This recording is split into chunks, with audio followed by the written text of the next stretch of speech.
What is happening out there, Roto Scouts baseball fans? Welcome to a late starting hump day show, gang. 4:17 now. We're shooting for 4:15, couldn't even make that. We're going to dive right into this one. We've got a 7-gamer to talk about. Plenty of time to get through it, but, our usual time frame. We're a little bit behind, so it makes sense to just kind of dive on in. We're starting up here again.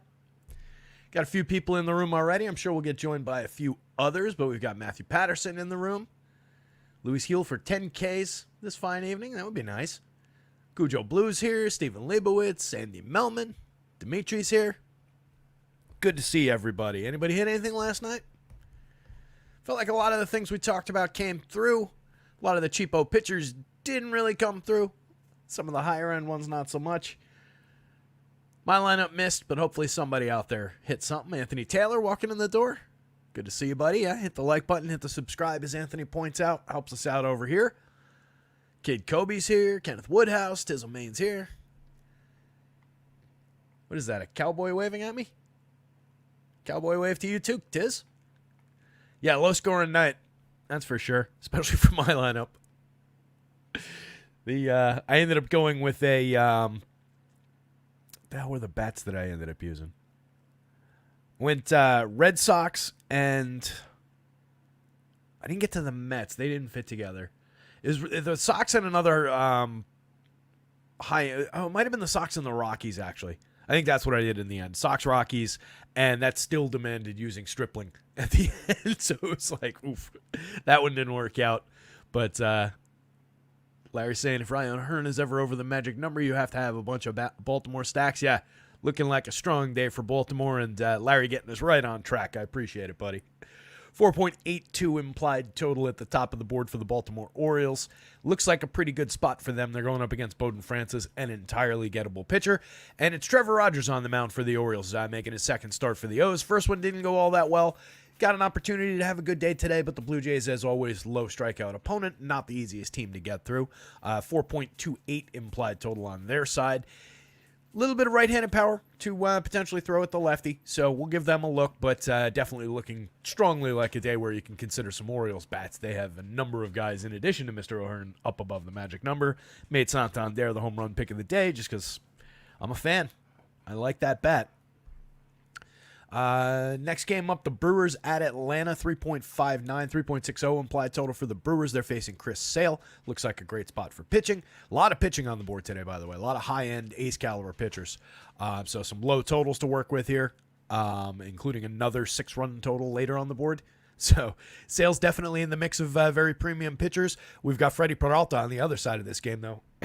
He'll be facing a fairly high strikeout Braves lineup. Freddie's been a little bit up and down, a little bit shakier than normal this season, but by and large, pitching pretty well compared to the average, let's say. Just a little bit underperforming where we would expect maybe Freddie Peralta, and definitely has given us some DFS misses at high prices. But it's a spot we're strongly going to consider. 4.50 implied total on the Braves side, though, does reflect a little bit of that mixed quality that we've gotten from Freddie in some spots this year. Tampa Bay at St. Louis, a 3.76 implied total for Tampa Bay. They're going up against Eric Fedde, the trade deadline acquisition for St. Louis. He also had a bumpy first outing, gave up 5 earned in 5 innings to the Cubs, struck out just 4, 2 home runs allowed. Strange acquisition, not really a we're really going for it kind of a move, just kind of a, well, we need to do something kind of a move. But he's got the Rays checked down at 3.76. They're easy enough to get. And then it's Taj Bradley going for Tampa Bay. Pretty strong looking with the Cardinals at 3.82 implied runs. Playable spots on both sides offensively in the Red Sox and Kansas City game, but the Royals look a lot better going up against Cutter Crawford than the Red Sox do against Cole Ragans. Pretty premium lefty. Lefties have a bigger impact on the Red Sox than righties do, so we'll have to consider what he's going to do to a Sox lineup. He looks pretty playable. I think the Sox are still a little bit playable, given a 4.02 implied total. It's not one of the highest on the board, but you can see they're getting a little bit of respect being above 4 runs against Ragans. Ragans has a little bit of buzz going around about diminished velocity, but if you take a look, it has not impacted the effectiveness of his pitches, of his four-seamer, really at all. He's getting a little bit more spin on it, so he might be deliberately just taking a little bit off of the velo, since it doesn't matter He doesn't have to max it out, and he's still capable of maxing it out like he used to. So I'm not really worried about it, but just a note to throw into the mix. The Mets monster total again, 6.12 implied at Coors Field. They're facing, does it really even matter? Ryan Feltner, and it's Paul Blackburn on the mound for the Mets, pushing a 5-run total in the direction of the Rockies. We can give them a little bit of consideration. Probably not going to go toward Blackburn, and most definitely not going to go to Feltner. The Tigers and the Mariners, that's the one with the 6-run total. Again, we've got a game on the board that is 5 runs separated from the top of the board from the Coors Field game. And then even if you're just looking at like the 9-run totals, I mean, that is a solid 3 runs between this game and every other one. It's not a win-based situation today. This is just a matter of 2 very good pitchers against 2 very mediocre offenses. We've got George Kirby on the mound for Seattle. We've got Tariq Skubal going for the Tigers. Looks like a primo spot for pitching. 2.85 implied total for Detroit. 3.22 implied total for the hometown Mariners. Definitely going to extract some pitching from that game. A lot of strikeouts on deck. You could see both those guys pitch 7-8 innings of clean base. I mean, this could tee up like a very, very big pitcher's duel, which I'm totally jinxing right now. We're going to have 5 runs on both sides in the first inning. But I think you get what I mean, because both these guys typically pitch pretty deep into ball games. Both of these guys are capable of stacking up clean innings while finding a bunch of Ks. So it could be a very, very strong pitching duel in that one. And then rounding things off at the end of the night, the Phillies and the Dodgers. Looks like a little bit more of a playable spot for bats in that one. 4.25 implied total for the Phils. 4.85 for the Dodgers. Phillies facing Gavin Stone, and the Dodgers are facing Tyler Phillips. So we can definitely consider a late night hammer spot there. The Phils were showing a bunch of offensive upside against Stone. He's given up a bunch of home runs in his last handful of starts. Pretty gettable. And then Phillips had been on a little bit of a roll, had been pitching pretty well over 2 starts and had some effective outings in his first 2, but got completely obliterated by the Mariners of all teams in his last outing. Gave up 8 runs on 5 hits to 13 batters. Struck out just 1, gave up 3 home runs. So kind of got exposed a little bit in that one. We'll take a look at the pitching board right now.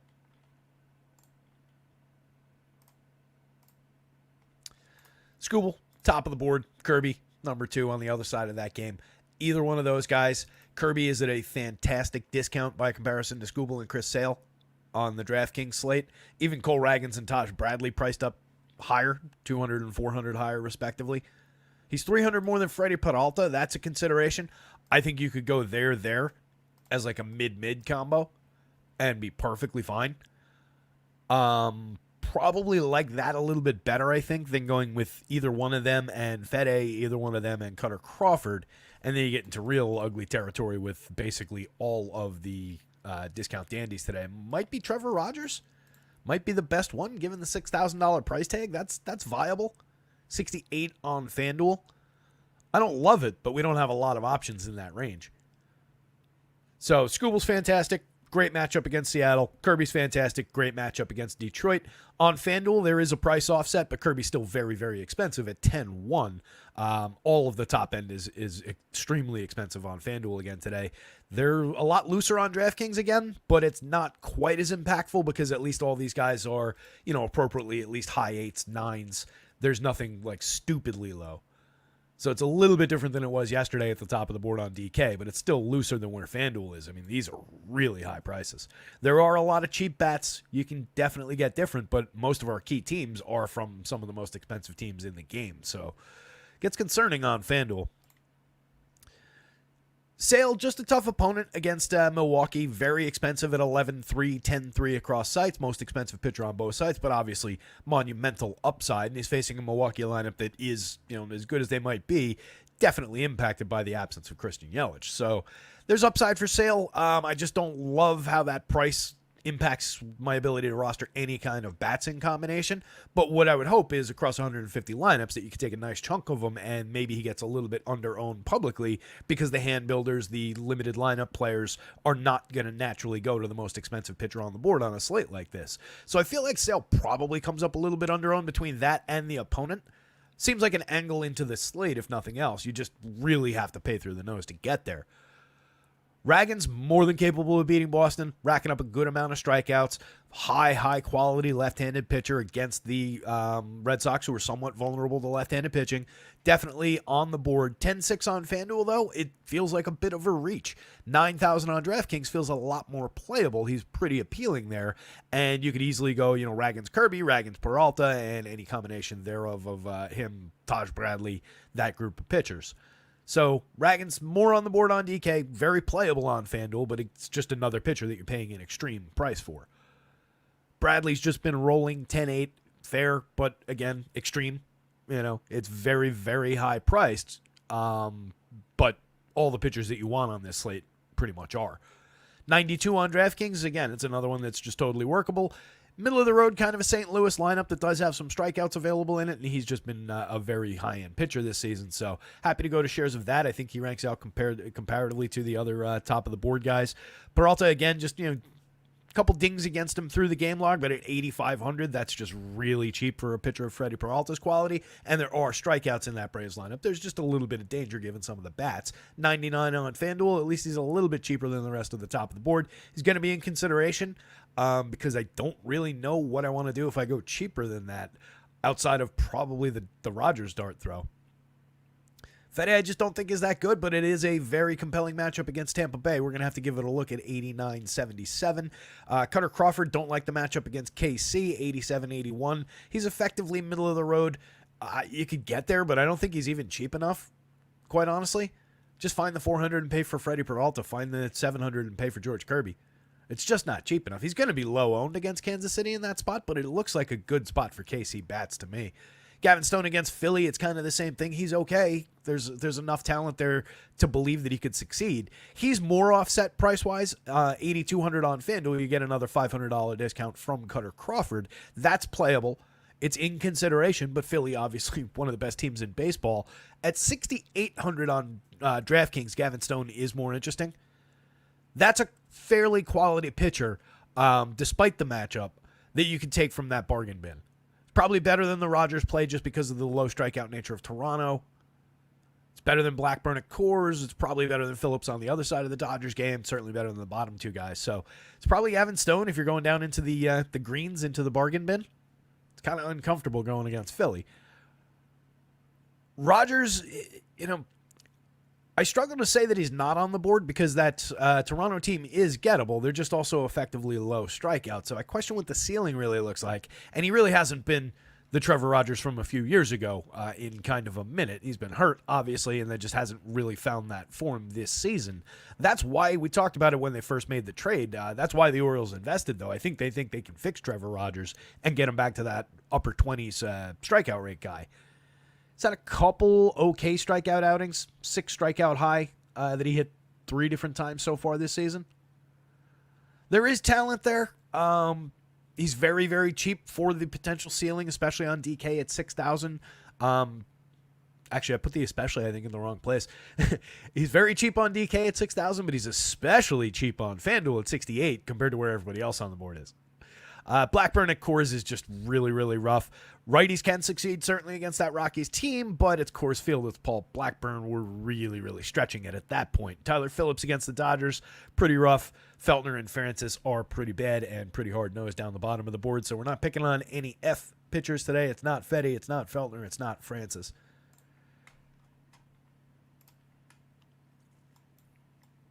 Let's see what lineups just came in. Do we have the Orioles? Still no.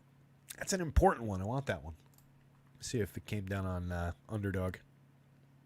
Come on, O's. Joe Ryan, tricep tightness, by the way, left the game today. And Grayson Rodriguez went on the IL after scratching yesterday. I haven't seen what was the word on Rodriguez. Stephen Leibowitz pointing out Jays at home versus lefties, 87 WRC plus this season, 92 overall. That's pretty good. That's an important note. I appreciate that one. 19.1% strikeout versus lefties. Yeah, that's effectively low. They're just good at not striking out against basically everybody. But that WRC plus mark is interesting enough. I mean, they're underperforming basically all season against everybody.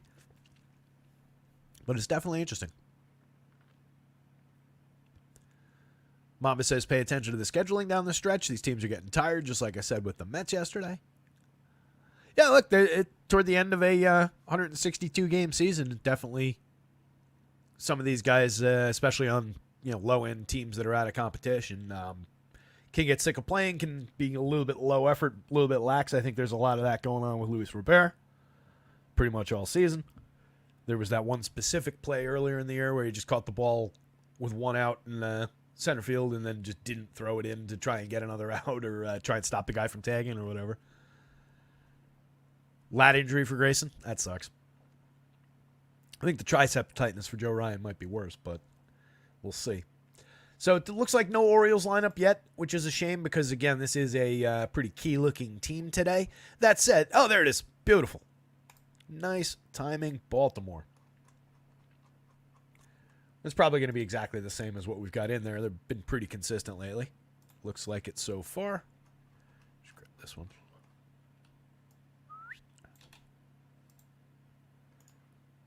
All right. Kaiser, Santander, Gunnar, O'Hearn, Adley, Mountcastle, Eloy Jimenez, Holiday to the 8 spot, and Mayo in the 9 spot. So some pretty killer bats down the bottom of the lineup that are going to be cheap. Yeah. All right, cool. This is fun again.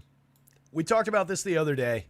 Having the ability to go Eloy Jimenez for 31, Jackson Holiday for 32 at second base, and Kobe Mayo 22 at third base. And it's really, one of those guys, two of those guys, whatever. But having those guys, that trio of hitters, so cheap at the bottom of the lineup, and it's true on FanDuel as well, but it's a little bit less important over there. That makes this Orioles stack so effectively cheap. You're getting Kaiser off the top at 43.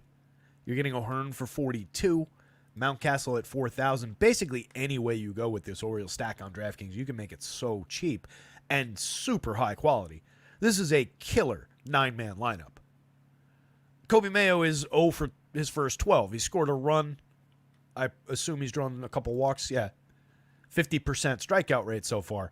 This kid was obliterating the minor leagues. This is a high-end prospect for your 2,200, your 2,400. If you're not comfortable with that, Jackson Holiday has been kind of on a roll since his recall. He's only 3,200 and he fits in at second base. Shortstop and second for 27 on FanDuel. He's got 3 home runs on the board already in his handful of games since coming back up. Eloy Jimenez, mediocre as he's been this season, bad as he's been this season, is a premium power bat who happens to be crushing the ball. 9.4% barrels and 51.3% hard hits when he makes contact. That's killer. 5 home runs in 261 plate appearances and a 104 ISO is not killer, but it also doesn't match this level of contact. He also doesn't strike out a lot, so he puts bat on ball with that level of contact against this pitcher, who we'll talk about in just a second, pretty frequently. There's a lot of upside at the bottom of the Orioles lineup today. Bowden Francis, 18.3% strikeouts, a 5.64 ERA, a 4.72 xFIP, 18.3% strikeout rate. 7.6% walks is manageable, but 5.08% home runs in the small sample so far, 11.1% barrels. That is not manageable. If you look back to last year, 36 and a third innings all in relief, mostly bulk relief if I remember correctly. 1.73 ERA is obviously sparkling. 4.17 xFIP, not so much. 10.2% swinging strike rate, 27.5% CSW, gave up a very high amount of contact, 10.9% barrels and 41.3% hard hits, 90 miles an hour of exit velo, and that's a higher level effort. Let me actually check that game log. I actually thought he made a few starts last year.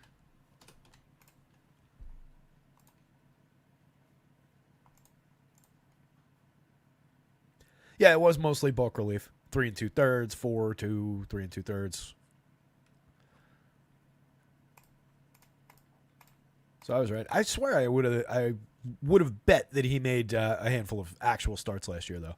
But in his 4 starts this season as an actual starter, one of them came 2 games ago. He went 5 2/3, 3 earned runs, 6 hits against this Orioles team in Baltimore. 2 strikeouts, gave up 2 home runs. Feeds the upside for home runs that we're seeing for the Orioles. 4 innings way back on June 9th at Oakland. Struck out 3, no runs, 3 hits. And then 2 full starts to start the year way back at the beginning of April that just aren't relevant anymore. But he did give up 7 earned runs to Houston. Obviously a comparable opponent there. He hasn't been terrible through his outings this season. It's just there's not a lot of innings piled up here. So that ERA is going to be pretty high based on the 7-run game, a 5-run game that came against the Yankees in the second start of the season, and then 1 4-run game in the middle of the year. Every other outing is 2 or 3 earned runs, but they're short. They're an inning. They're a handful of innings out of the bullpen. So there's not a ton of upside here. There's also not a lot of depth. I think I gave him 4.5, just the default. This guy's not a full-fledged starter. Give him 4.5 innings that the model does to handle bulk relievers. So I think that's about where we're at with him anyway. 54-59 going up against one of the best teams in baseball, with them showing 4 guys above the magic number and 2 more in the 9s in the home run model, plus an 8, plus a 7.5, plus a Jackson Holiday who is definitely not at 2.46. That's a mistake. Just noticing that. Let me, why would that be so low? There's nothing I can do to fix that now, but I'm going to have to remember to... Somebody remind me in Discord to take a look at Jackson Holiday in the home run model. There's probably a 0 averaging in somewhere in his numbers, because that's definitely too low for his power upside. He should be more like what Kobe Mayo looks like. So there's just an absolute ton of power showing for the Orioles. Very comfortable taking that lineup. And then Trevor Rogers on the mound for the O's, 6,000, 6,800. We're going to have to key in on him a little bit. 4.76 ERA, not good. 4.63 xFIP, definitely not good. Nearly a 10% walk rate, terrible. 17.8% strikeouts, problematic. A 1.55 whip, problematic. Just 8.9% swinging, 24.5% CSW. All of this is not good at all. There's not much appeal in any of the numbers from this year. What we kind of maybe are leaning on is his strong 2021, and that's going back a ways now. 2021, 133 innings as a 23-year-old rookie, had a 28.5% strikeout rate with an 8.4% walk rate, a 2.64 ERA, and a 3.54 xFIP. Came back the following year, did make 23 starts. 107 innings, though. Very limited for innings that year. It was very short starts. 5.47 ERA, a 4.11 xFIP. Struck out just 22.2%, 9.4% walks. The diminishment was already there. Then went out most of the way through that season, I think, and then 4 starts last year, 18 innings. We're obviously not going to count that. 22 starts this year. He has not had it. Like I said, the strikeout high for this season is 6. He has hit that 3 times. There's a couple other 5 strikeout games. If you can get that kind of potential out of him, then for these prices, maybe you get there. It is a very, very cheap pitcher. I think he is probably your best bargain bin play at 6,000 on SP2 on DK, and he's really your only option if you want to get super cheap on the FanDuel slate, at least on talent. Now on matchup, like we were saying, 20.8% strikeout rate against all hands. That's actually higher than you would typically find this lineup. Who's pushing that up? Brian Serven being in there with 29.6 pushes that up a little bit over 27 plate appearances. But the top end of the Blue Jays lineup is super, super low strikeout. That whole top 5 is 14.3% overall, and only Spencer Horwitz in that group is left-handed. So it's a problematic matchup given the low strikeout nature of the heavy right-handed bats and that all of their best bats are right-handed, basically.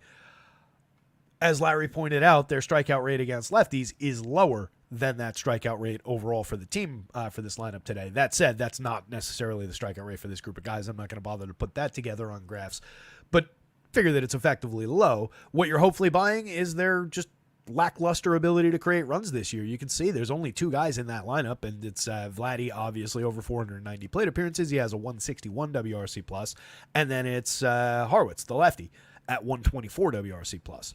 What are Horwitz's lefty-lefty numbers?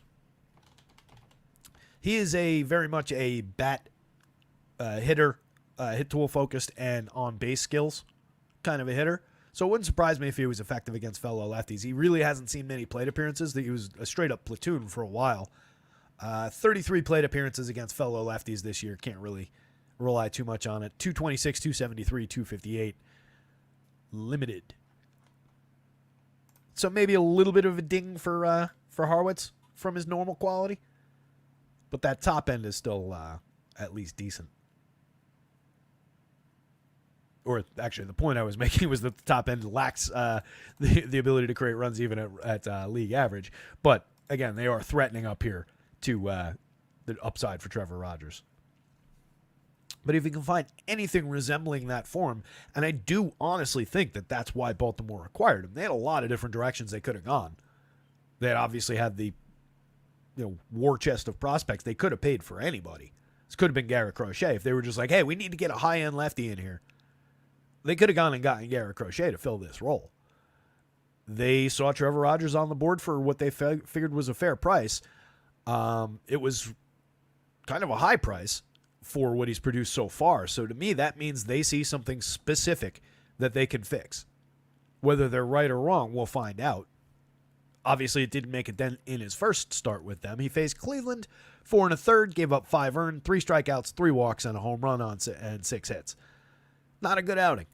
Start before that, just 2 earned runs. He was on a good stretch of, 10 straight starts. He gave up 3 earned runs once, and all 9 other starts were 2 runs or fewer. He only completed the 6th inning 3 times in that stretch and had not done for 5 straight starts before getting traded. But he was pitching fairly clean games. The strikeout totals are underwhelming. It's a lot of 3s, 4s, a couple of 5s, and a 6. But he's at least got the ability to keep this Blue Jays team off the board. If he can manage to get me 6, and if he can manage to maybe find a strikeout or 2 along the way, for these prices, again, I think he can get there.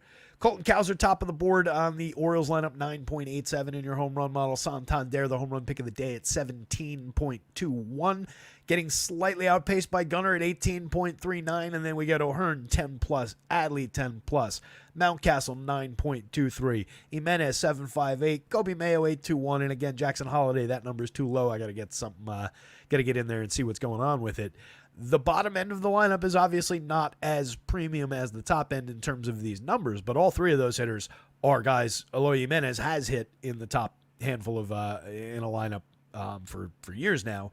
Jackson Holiday and Kobe Mayo are talented enough that one would expect that in a year or 2 they'll be hitting 3-4 kind of level for this team. So not your typical bottom of the lineup, not your typical 9 hitters. Cowser is very cheap at 43.32. He's got 16 home runs, a 204 ISO. His creator runs 23% better than average. Santander's hit 32 with a 282 ISO. Gunner's got 29, also has 14 stolen bases with a 272 ISO. 63.44 is not incorrect for Gunner. 54.39 is expensive for Santander on FanDuel. Makes it difficult probably to get to a primo Orioles stack and one of the top end pitchers. But if you're going discount, you can get a pitcher. You can get to anything you want combining those bats. And you can take a discount from rostering Trevor Rogers. And that's something we've talked about before that I really like. I know we're a little bit scattershot in this breakdown and we're taking a long time on this game, but I think it's important. Trevor Rogers plus Orioles bats, just ride that upside for if I'm going to the Orioles anyway and I need to get a discounted pitcher to go there, might as well take their pitcher. And then you're riding the idea that that stack that you're building is going to build up upside for the win bonus for Trevor Rogers.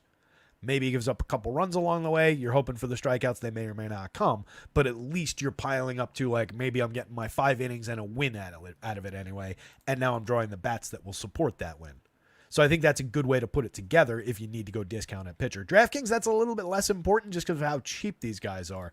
FanDuel, it's a little bit more important, I think, given you get 4 bites at the apple here. Obviously, that makes you have to go 4-3 in your stacks.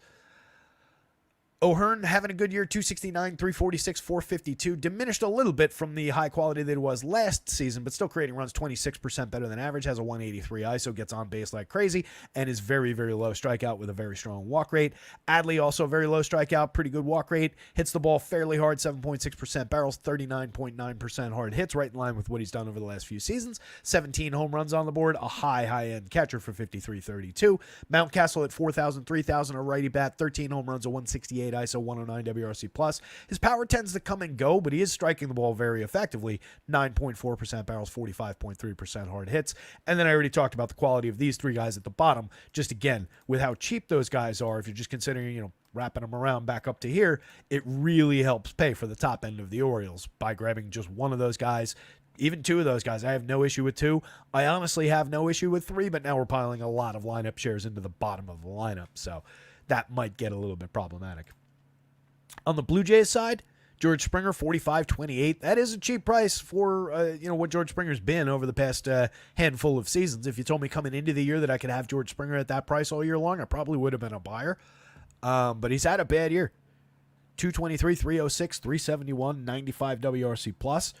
13 homers, 13 steals. You can maybe buy some counting stat upside against Rogers there, and he is a right-handed bat with a little bit of pop and a low strikeout rate and decent walk rate. So he's on the board if you're going to Blue Jays, but he's not necessarily drawing the eye to the Blue Jays. Ernie Clement with an absurd 6.8% strikeout rate and a 2.6% walk rate. Doesn't really hit the ball hard, but definitely puts it in play quite a bit. That said, not all that effective at 295 on base. He's got to have an awful BABIP.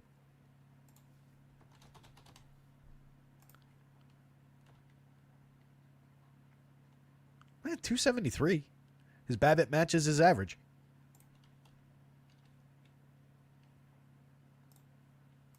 That is a low on-base percentage for a guy who puts the ball in play that much. But, 273, 295, 415, and 98 WRC+. plus. Hitting second today, cheap. Third base shortstop eligibility. I'd prefer him at second base for the 2,600 on FanDuel. Vladdy, superstar, underpriced superstar at 52.35 against this lefty. Vladdy can hit 2 home runs today with ease. 22 on the year, 220 ISO, 161 WRC+. plus.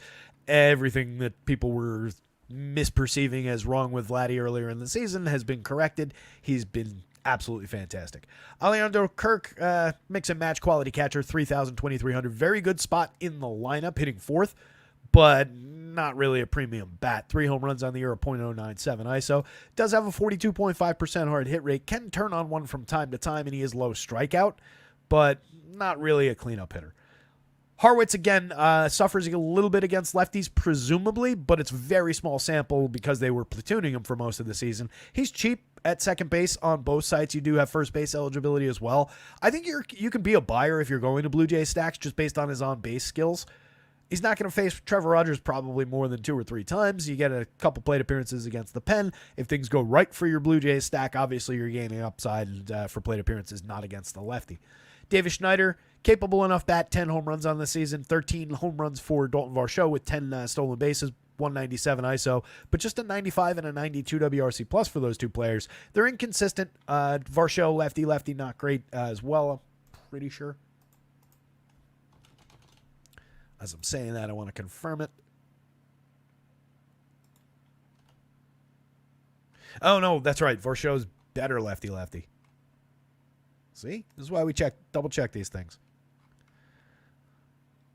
Yeah, lefty, career 254, 305, 356, but he has more power lefty-righty. That's what it is. Only 5 of his home runs have come against lefties, despite being a better hitter against lefties. 69 home runs against righties, but against righties, he slashes 215, 293, 430 for the career. But the ISO difference is 102 against fellow lefties, 215 against righties. So obviously, depending on what you're looking for, Dalton Varsho is probably going to disappoint you either way. Leo Jimenez, Brian Servant at the bottom of the lineup have been 2 just holes in the lineup, over 76 and 27 plate appearances respectively. Jimenez is supposed to be pretty decent in terms of a hit tool and getting on base and correlated scoring. He's very cheap. I don't know that I want to fill my shortstop spot with that player, though, at the bottom of the lineup, and then Servant's not much of a hitter. It is dramatically Orioles bats up top. Trevor Rogers as a value dart for sure. Is one of the only options on the board at that price level. And then Blue Jays bats in the mix against Rogers. They are drawing a 4.28 implied total.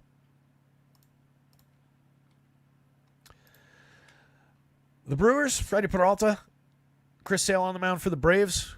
Pretty solid pitching options. 29.6% strikeout rate for Freddie. You're buying in at 8,500 on DraftKings. Cheap price for the upside.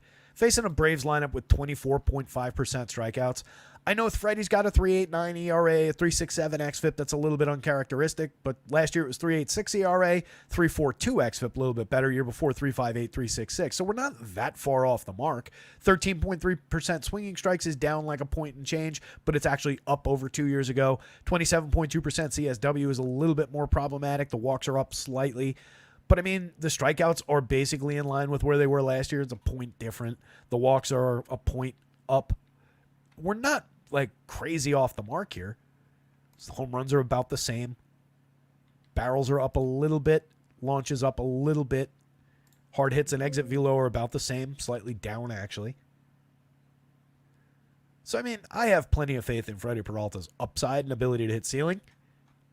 And against a free swinging team like the Braves that has that 24.5% strikeout rate and only Whit Merrifield at the bottom of the lineup at 12.9% is effectively actually low. If you average the top 8 hitters, that becomes 25.9. That's a big jump from one hitter.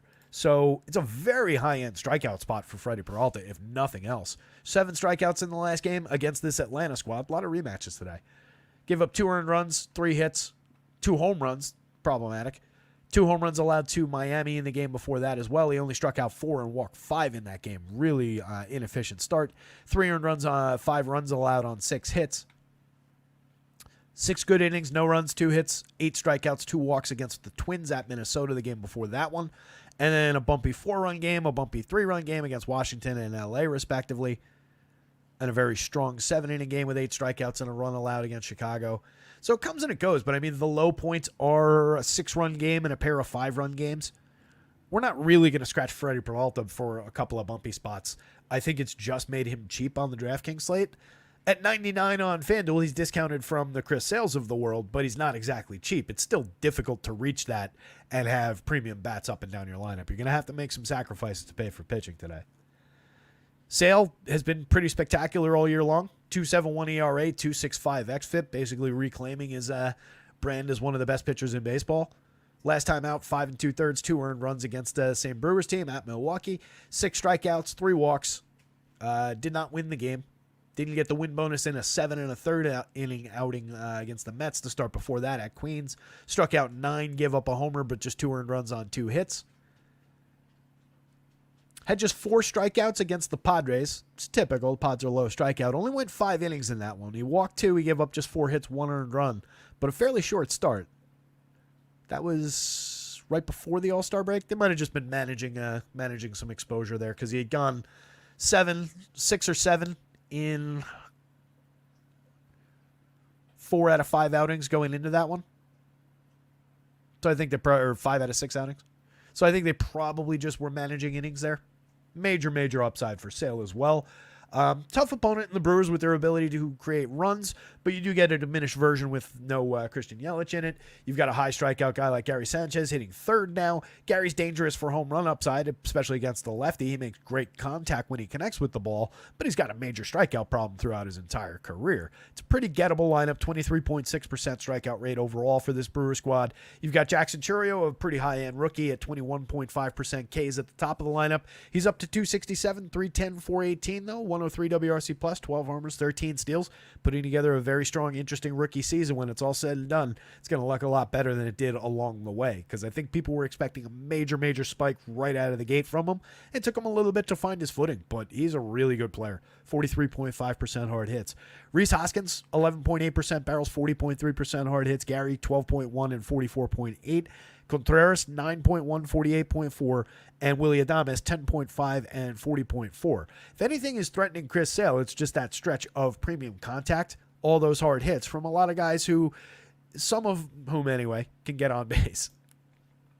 356 on base for Contreras, 335 on base for Willy Adames, who had a big game yesterday after we talked about him, and then further down the lineup, a 347 on base out of Joey Ortiz. So this team can find quality. They can get on base, set the table, and they do have power up and down the lineup. But Chris Sale is a different kind of lefty. He is premium pitcher. He's only allowed a 1.66% home run rate this season, 85.6 miles an hour of exit velo, and a sub 30% hard hit rate. That's how difficult it is to square up Chris Sale. So not really fishing for home run upside with the Brewers. And if you're taking that away, now we're just down to sequencing. And we've got a weaker top end than normal for sequencing. So don't love it. The dual catchers on DraftKings is also not ideal. It's less important on FanDuel, but that said, that does become a blocker with Hoskins.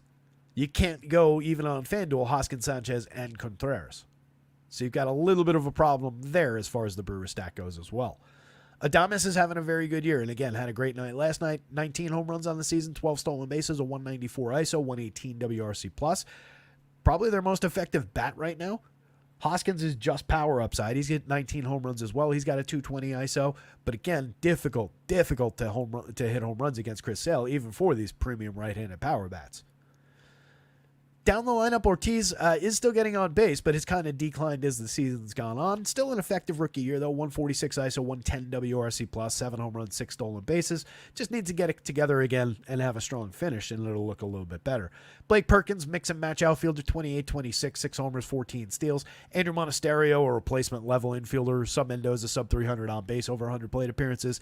And then Garrett Mitchell, put together a good 78 plate appearances so far, 290, 372, 420, 126. If it wasn't Chris Sale on the mound, if he wasn't left-handed, maybe you'd be talking about him a little bit more. 9 spot from a lefty without a lot of track record at the bottom of the lineup against Chris Sale. It's kind of a no. On the Braves side, you probably can home run hunt a little bit more against Freddie. He's got that track record of giving up, mid-threes kind of power. It's what he's doing again this year. There are barrels available. There are some hard hits available, but it's not a lot of hard hits. 36.8% hard hits, 87 miles an hour of exit velo. In the aggregate, that's both very good numbers. The 9.3% barrels is when he slips up. It can be loud. So you've got guys like Jorge Soler who could take advantage of that. He's hit 12 home runs on the season, 169 ISO, 110 WRC plus for him. 15 home runs and a 195 ISO, 117 WRC plus for Riley. 32 long balls for Ozuna, 18 for Olsen, 11 for Orlando Arcia, 10 for Adam Duvall, and 12 for Jared Kelenic. Plus, Sean Murphy in the heart of the lineup with 6 on the board in just 153 chances and a ton of catcher power. There's a lot of home run upside, even though it's showing kind of mid in the model. That's just because of some underperformance from these guys over the years. If you had this Braves team with the performances they were putting up last year, you'd have more guys above the magic number here. It would be these 3 guys. So there is believable home run upside, but what I think that limits you to, again, with the Braves, is with their sequencing and with their low on base skills. Look at all these low on base percentages. I think you probably end up, if you stack them tonight, most likely just buying 4 runs, maybe 2 home runs, but 4 or 5 runs, and not enough DFS upside, unless both home runs come from one guy and you get the exact right other 2 guys that correlate with him. That's an average 303 on base percentage, and the entire bottom of the lineup is sub 300, 307, way sub 300, 270. So they pick up a little bit in that average. If I left out Ozuna at 370, that's 294. Obviously, Ozuna's a primo option in that lineup. Soler's cheap for 46.32 for his power potential. Riley's cheap at 52.34. Ozuna even is arguably a couple $100 cheap on both sites. You can make him 200 more on either site, and I wouldn't have objected. Olsen, tons and tons of left-handed power. Just having a mediocre season this year. 228, 308, 418, a 190 ISO. We are trending upward a little bit. The contact's gotten a little bit better. 10.8% barrels, 47.7% hard hits. Just a long way to go to get back to last year's utterly elite level. Arcia is very cheap. He's kind of slowly pulling things together, but he's got a long way to go to have quality here. He is up to 11 home runs, though, so maybe showing a little bit more power upside. A playable shortstop in Brave stacks, really not otherwise. Duvall's really home run or bust. High strikeout at 29.7%. He's hit 10 on the season, but he's way sub Mendoza, way 300 on base, 60 WRC plus. Murph is probably the next best option here. It would probably be like those 4 and Murph. 3,400 for his upside, 26 on FanDuel, definitely playable on both sites. Kelenic, Merrifield at the bottom of the lineup, pretty inconsistent. Pretty low end, 12 home runs from Kelenic, 13 stolen bases from Merrifield. If you put them together, maybe they'd be a good player, but not as 2 individuals in your lineup. Why won't this update clear? There we go. So it's Chris Sale, Freddie Peralta. But if price really matters to you, you could easily argue it the other way around. Peralta's got a great matchup against the Braves. I like him at price, particularly here. And then bats-wise, it's probably Braves over the Brewers. I really don't think you get much Brewers today. See what's going on in the chat. 5 o'clock on the nose. Stephen Leibowitz saying that this is getting to the time of year that Sale breaks down some, even in his good years. Let's see. Yeah, we are talking about a 35-year-old who doesn't have a ton of run over the last couple of seasons. 102 and 2/3 last year in 20 starts. He's already thrown more innings than that in 20 starts this season. And then he went 2 years, 2021 and 2022. He barely pitched at all. He made 11 starts across those 2 years through 48 and a third innings, 2/3 innings. 2018 and 2019, he reached 27 and 25 starts. So, yeah, he's not a pitcher who has thrown even 30 starts more than 1, 2, 3. He's done that 4 times in his career. He's been in the league since 2010. Not realistically since 2012. If we're looking at splits,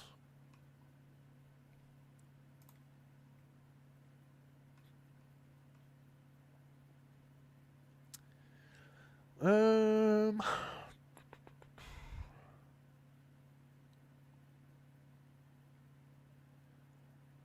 the career, strikeouts do dip a little bit September, October, but we're talking about for August, it actually goes up technically. And this is all flimsy as far as stats go because we're talking about a career that goes back to 2012. But for the career, the August strikeout rate is 32.7%, 5.9% walk rate, a 2.83 xFIP. You could argue that August is actually his best month, but then September hits him a little bit. 28.6% strikeouts, 6.1% walks. Still very strong numbers. 3.12 xFIP goes up a little. I don't really think we're worried about that, though. It's an important note, potentially wearing down. He's also, again, 35 and hasn't pitched much over the last few years, and he's already surpassed his workload from last year. But we're really nitpicking if we're worried about that, and it is still fairly early in August. Some of it for Sam maybe more innings than strikeout rates and such, like he worked out of the bullpen the end of the last Red Sox World Series. Yeah, also a good point. But and it's mostly the innings, the depth, and just the health of that arm. Yeah, it's worth bringing up, Stephen. It's something we'll keep an eye on over the next few weeks.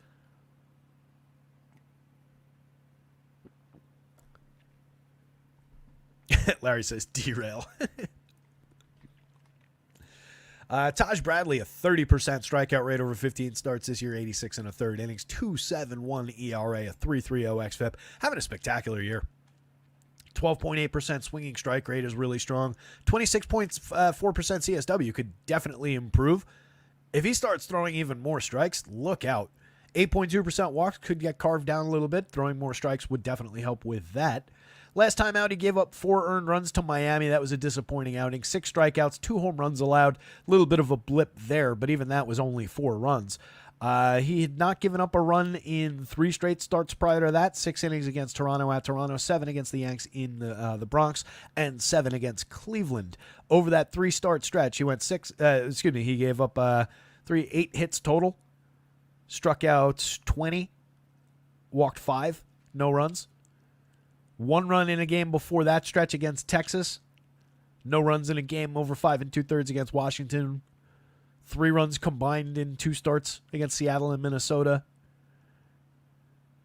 As good as his numbers are, if he hadn't had 1 ugly outing against the Orioles where he gave up 9 earned runs in 3 1/3 back on June 1st, and there's also a 5-run game in here, but leaving that one in, I mean, these numbers would be utterly spectacular.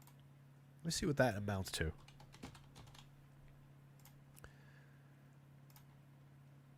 I'll leave in the most recent one, and I'll leave in the 5-run game. But taking out... Can I do that? I got to do it like this. Oh, it won't let me do that? That sucks. All right, never mind. If you take that out of there, that already amazingly good 2.71 ERA would go down even further. 3.30 xFIP is probably the truth of who he is when it's all said and done, but the kid is very good. 3.50% home run rate, a little bit of problematic contact, given a 10.4% barrel, 90.5 miles an hour of exit velo. Feeds a little bit of home run upside for the key bats from the Cardinals. He's not entirely safe, But at 9,200, he's an excellent option from near the top of the pitching board. 10-8 on FanDuel, paying a premium, but you're doing that with all of the appealing pitchers today. Eric Fede on the other side, 3.34 ERA, a 4.02 xFIP. He has been finding good results, but he's not really a premium pitcher. 21.4% strikeouts, 24.9% CSW with an 8.9% swinging strike rate. He's kept guys off base. He's been effective this year. 6.5% walk rate is part of that. He's good at limiting premium contact, just 36.5% hard hits, 88.3 miles an hour of exit velo. He's lost some barrels. He's given up some home runs. He's not invulnerable to that. And Stuff Plus doesn't really like the arsenal. So, I mean, he's gotten away with it this year, mostly, but he's really gettable. 7,700, you can throw that dart a few times against the Rays. The Rays are very high strikeout, so even Fede could find a few along the way here. 21.4% strikeout rate is average-ish. But we're talking about a guy with a stretch of 7 straight starts with 5 or fewer strikeouts. 5, he'd hit 5 3 times, and then 4 2 times. And 3 the other times. There's not a lot of ceiling here. I don't know how much you need as an SP2 at 77 on DraftKings. For 8,900 on FanDuel, that's kind of bananas, even on a slate like this where like everybody's priced up, so he does look offset from everybody else. But his ceiling is also quite a bit lower than all these other guys. It's not a day where you're like, all right, 28.7, there's not a lot of daylight between that and a 31.9. That amounts to about a strikeout. But Fede's ability to go find that strikeout and even keep pace with the medians for those other guys is in question, let alone keep pace with the ceiling for all those aces. So 89 is a bad price to pay for Eric Fede, even in a very strong spot against a gettable Rays team. 26.8% strikeout rate for this projected lineup. Sure, we've got the confirm. We do.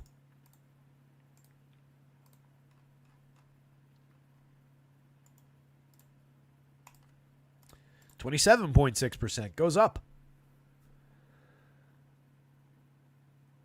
DraftKings playable, FanDuel really, really rough. I think he can get there. Maybe he's going to be low owned. Actually, he's almost certainly going to be low owned on FanDuel. I'm sure he'll be more popular on DraftKings. Let's see real quick.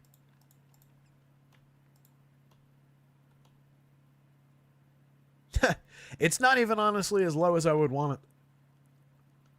For that price for Eric Fede, he's owned in the single digits, but the higher end single digits. It's much more of an SP2 on DK. Ownership over there probably in mid-teens, I guess.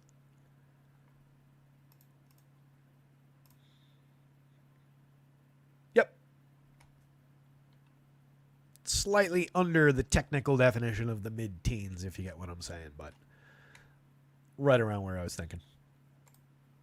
Uncomfortable over here. Playable over there. Raise bats against on DraftKings. Maybe you could roll those dice a little bit as a discount stack. On FanDuel, probably not, just because nobody's really going to Fede. But where he's going to be a popular SP2, that's not a bad option. Yandy Diaz from the top for just 41. As much as his season has been mediocre for him, it's still a decent enough season. He's created runs 14% better than average. He's only hit 10 home runs in 454 plate appearances despite a 49.9% hard hit rate. Part of that is based on the 6.9% barrels against the 9.5 and 54% hard hits that he had last year. But he's still very low strikeout at 15.4%. He's capable of drawing walks. He hasn't done quite as well this year, 7.7% down from 10.8. That's hurt the on-base. It's at 333, but that's still a strong on-base percentage.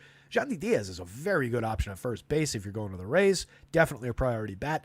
Brandon Lau homered yesterday, 13 on the year, 255 ISO. Looked like he was on the way to ruining Sonny Gray's day, but that was the only thing that came against Sonny Gray, and he ended up being good. 4,600 for Lau with all his power, 3,100 on FanDuel. You're getting him above the magic number on the home run model at 10.54. They've also got Chris Morel at 10.63, showing a lot of power.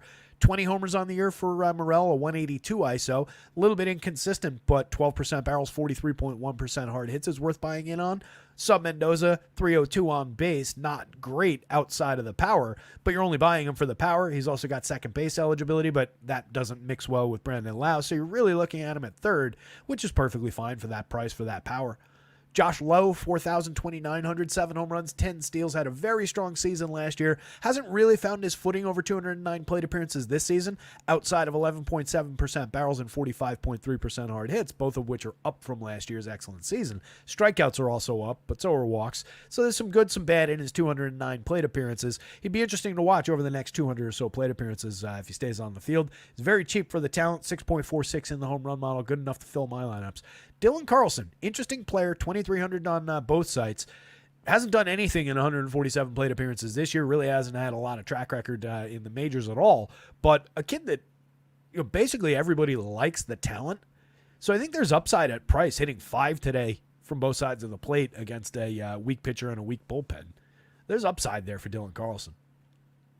Jose Siri crushes the ball when he makes contact with it, but he's another guy slashing just 205, 275, 389. Has a 185 ISO, 14 homers, and 12 steals. He's got a little bit of speed bonus upside and mashes. 15.3% barrels, 42.6% hard hits. Jose Caballero has 29 stolen bases, but just a 291 on base, so he's completely unreliable for what he does well. He's a mix and match piece at best, 87 WRC+. Curtis Mead, a lot of talent there as well. 255, 307, 311, 1 home run, 2 steals, and 115 chances. If he gets regular plate appearances down the stretch, he'll be another one to watch. 25-23, it's just another bat at third base or second base. So it's problematic positioning with the Rays for some of these more appealing guys. You mostly want these two at your second base, third base spots, but as a cheaper mixer, you can get some shares of Curtis Mead. Caballero's the one I would leave on the shelf a little bit more. Not really a high-end player. Alex Jackson, a little bit of power upside in a sneaky way from the catcher spot. 3 home runs, slashing 103, 171, 234 over 118 chances. Just a 16 WRC+. Does have a 12.3% barrel rate. If he happens to make contact, the ball might travel, but that's really all you're buying from Alex Jackson. Talked about Taj Bradley and all his excellent upside. It really doesn't draw me to the Cardinals stack. They've been problematic through most of the year. They're super unreliable in terms of stacking upside anyway. They do have some interesting bats, and they do have some guys showing power. But I think it's more of a case against a guy like Bradley where, like I talked about before with somebody else, you're probably just buying some solo shots or some some cheap home runs without a lot of on-base upside given his strikeout upside. If he walks a few guys, gives up a few free passes, it's not exactly the same as Chris Sale. But he's high-end enough to punch his way out of trouble more often than not. So you do typically, against pitchers like this, end up with kind of empty home runs. But 12.04 for Alec Burleson, 11.66 for Wilson Contreras. Down lineup, you get Nolan Gorman at 9.94. Not a bad option late in the lineup. Lars Nootbaar, believably, in the middle of the board. Same with Arenado. So some mix and match parts in the Cards lineup at least. You do have a lot of positive run creators there. You've got some medium power through the lineup, some stolen bases, but not a lot of them. On base percentage, average on base for this lineup, we'll take out the 141 that Victor Scott's given us. 323. By the way, Victor Scott home run yesterday. The one thing that Victor Scott's not supposed to do. Of course, that's what he came out and did for DFS. How owned was he? I didn't even bother to check. He had 6 homers in 336 chances in the minors this year, 310 chances. He had 7 home runs in Double-A year before and 2 in High-A. Not a power bat. If you're going to the Cards, Scott is playable from the bottom at 22-21. We talked about his blazing speed and his upside for that, but he's really had a lot of trouble, not even just in the majors. At AAA, he's had a lot of issues just getting on base consistently. This season, over 336 chances in his first full AAA season, 219, 302, 318. Creating runs 63% better than average. Or 63%. Has a WRC plus of 63. Whew. My brain is shot today. Anyway. Win from the top, 4,400, 2,900, 9 homers, 10 steals, a 110 WRC plus. Having an effective but low caliber DFS season. He's not really a strong DFS option. He's just a decent hitter who gets on base at an okay clip. He's fine for real life baseball, but for our purposes, not really, and not against a high-end pitcher like Taj Bradley. Burleson has 19 homers. Contreras has 13, 184 and a 216 ISO. Contreras is the better bat between the two. He's creating runs 42% better than average, where Burleson's at 14% better than average. Both players having a nice season. Burleson's affordable, but more along the lines of just another outfielder, if we're telling the truth. Contreras is an exceptional catcher. Brendan Donovan, a mix and match player at multiple positions, 39.28, effectively priced, 9 home runs, having an okay season, just a 123 ISO, 106 WRC plus, more of a table setter than a base clear, kind of miscast in the cleanup role. Arenado, 11 home runs, but lacking a lot of quality, just a 120 ISO, 101 WRC plus. Nootbaar does have power and speed. Over 246 plate appearances has turned into 7 home runs and 5 steals, just a 103 WRC plus. A lot of, well, no, actually this year he's at 21.1% strikeouts, 11.8% walks. Why was I thinking he was high strikeout? Last year was good too.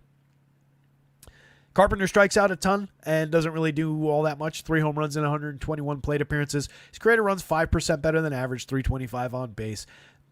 Effectively mediocre for 26-24 first base. You don't really want Matt Carpenter at your corner spots all that often. Gorman for 35-26 does have a lot of power, 17 home runs, but he does 17% barrels, 19 home runs, but he's dead at the Mendoza line. 271 on base, a 90 WRC plus despite the power, and striking out 37.8% of the time. Pretty vulnerable to Taj Bradley's upside. And then Victor Scott, again, just here for speed. Hit that weird home run last night, but we're really looking for him to get on base, which he doesn't do well, and steal bases, which he does do exceptionally well.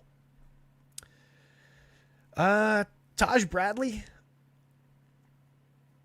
I guess Fede on DraftKings, but not on FanDuel comes next. Then it's probably Ray's Value, followed by Cards on the bottom of the board between the 4 teams. But really, I think Bradley's playable on both sides. I think Ray's Value is playable on both sides just as an angle into the slate against a pitcher who I don't think is all that good. And I think Fede's only playable on DK. I basically said it that way, but I don't want to create the misperception that I actually think the Cards are an overly good spot tonight, because I don't. Red Sox, Cutter Crawford. Royals, Cole Ragans. Love Cole Ragans. In the process of hopefully acquiring him in the Dynasty League for the stretch run. He's on an expiring contract, so it won't matter going forward.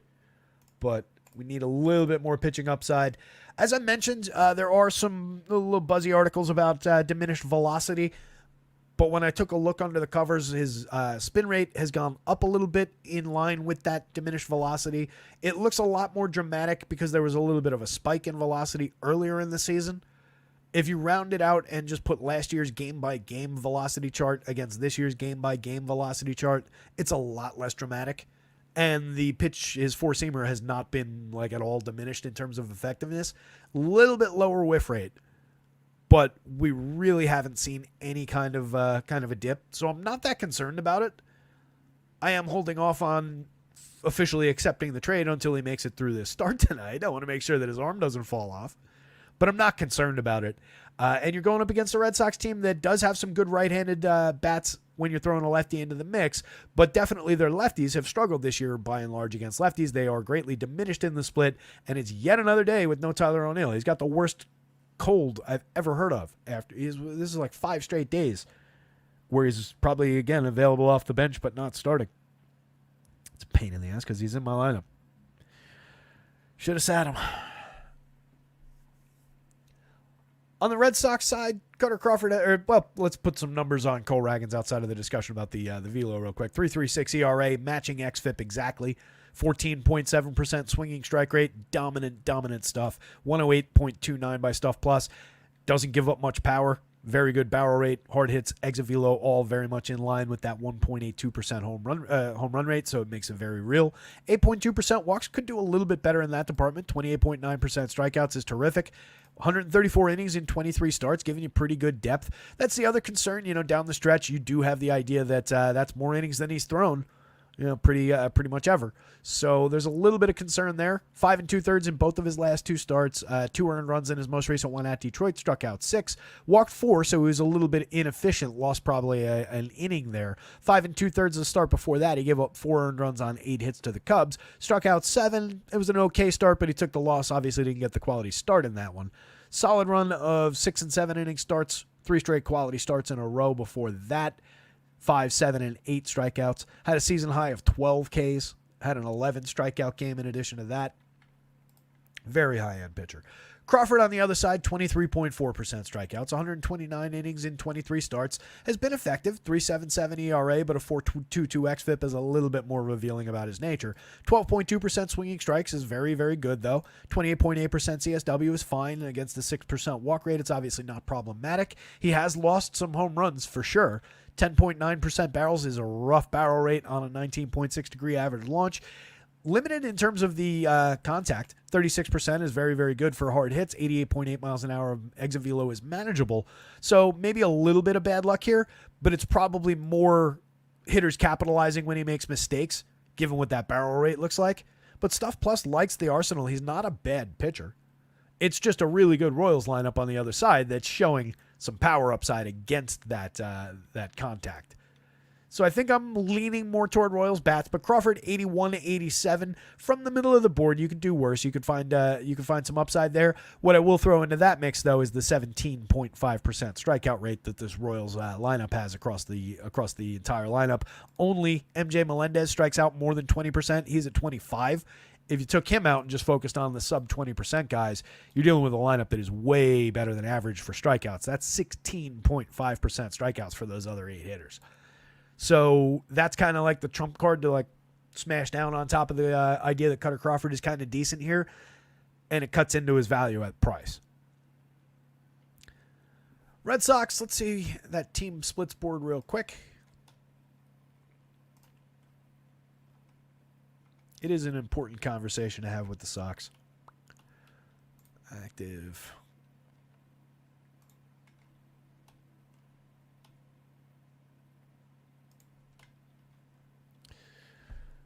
So they're very effective for creating runs as a active roster against lefties. But part of that, we're talking about Rob Refsnyder, who does have 6 home runs against lefties in 106 plate appearances this year, 326, 434, 596. He is paid to hit against lefties.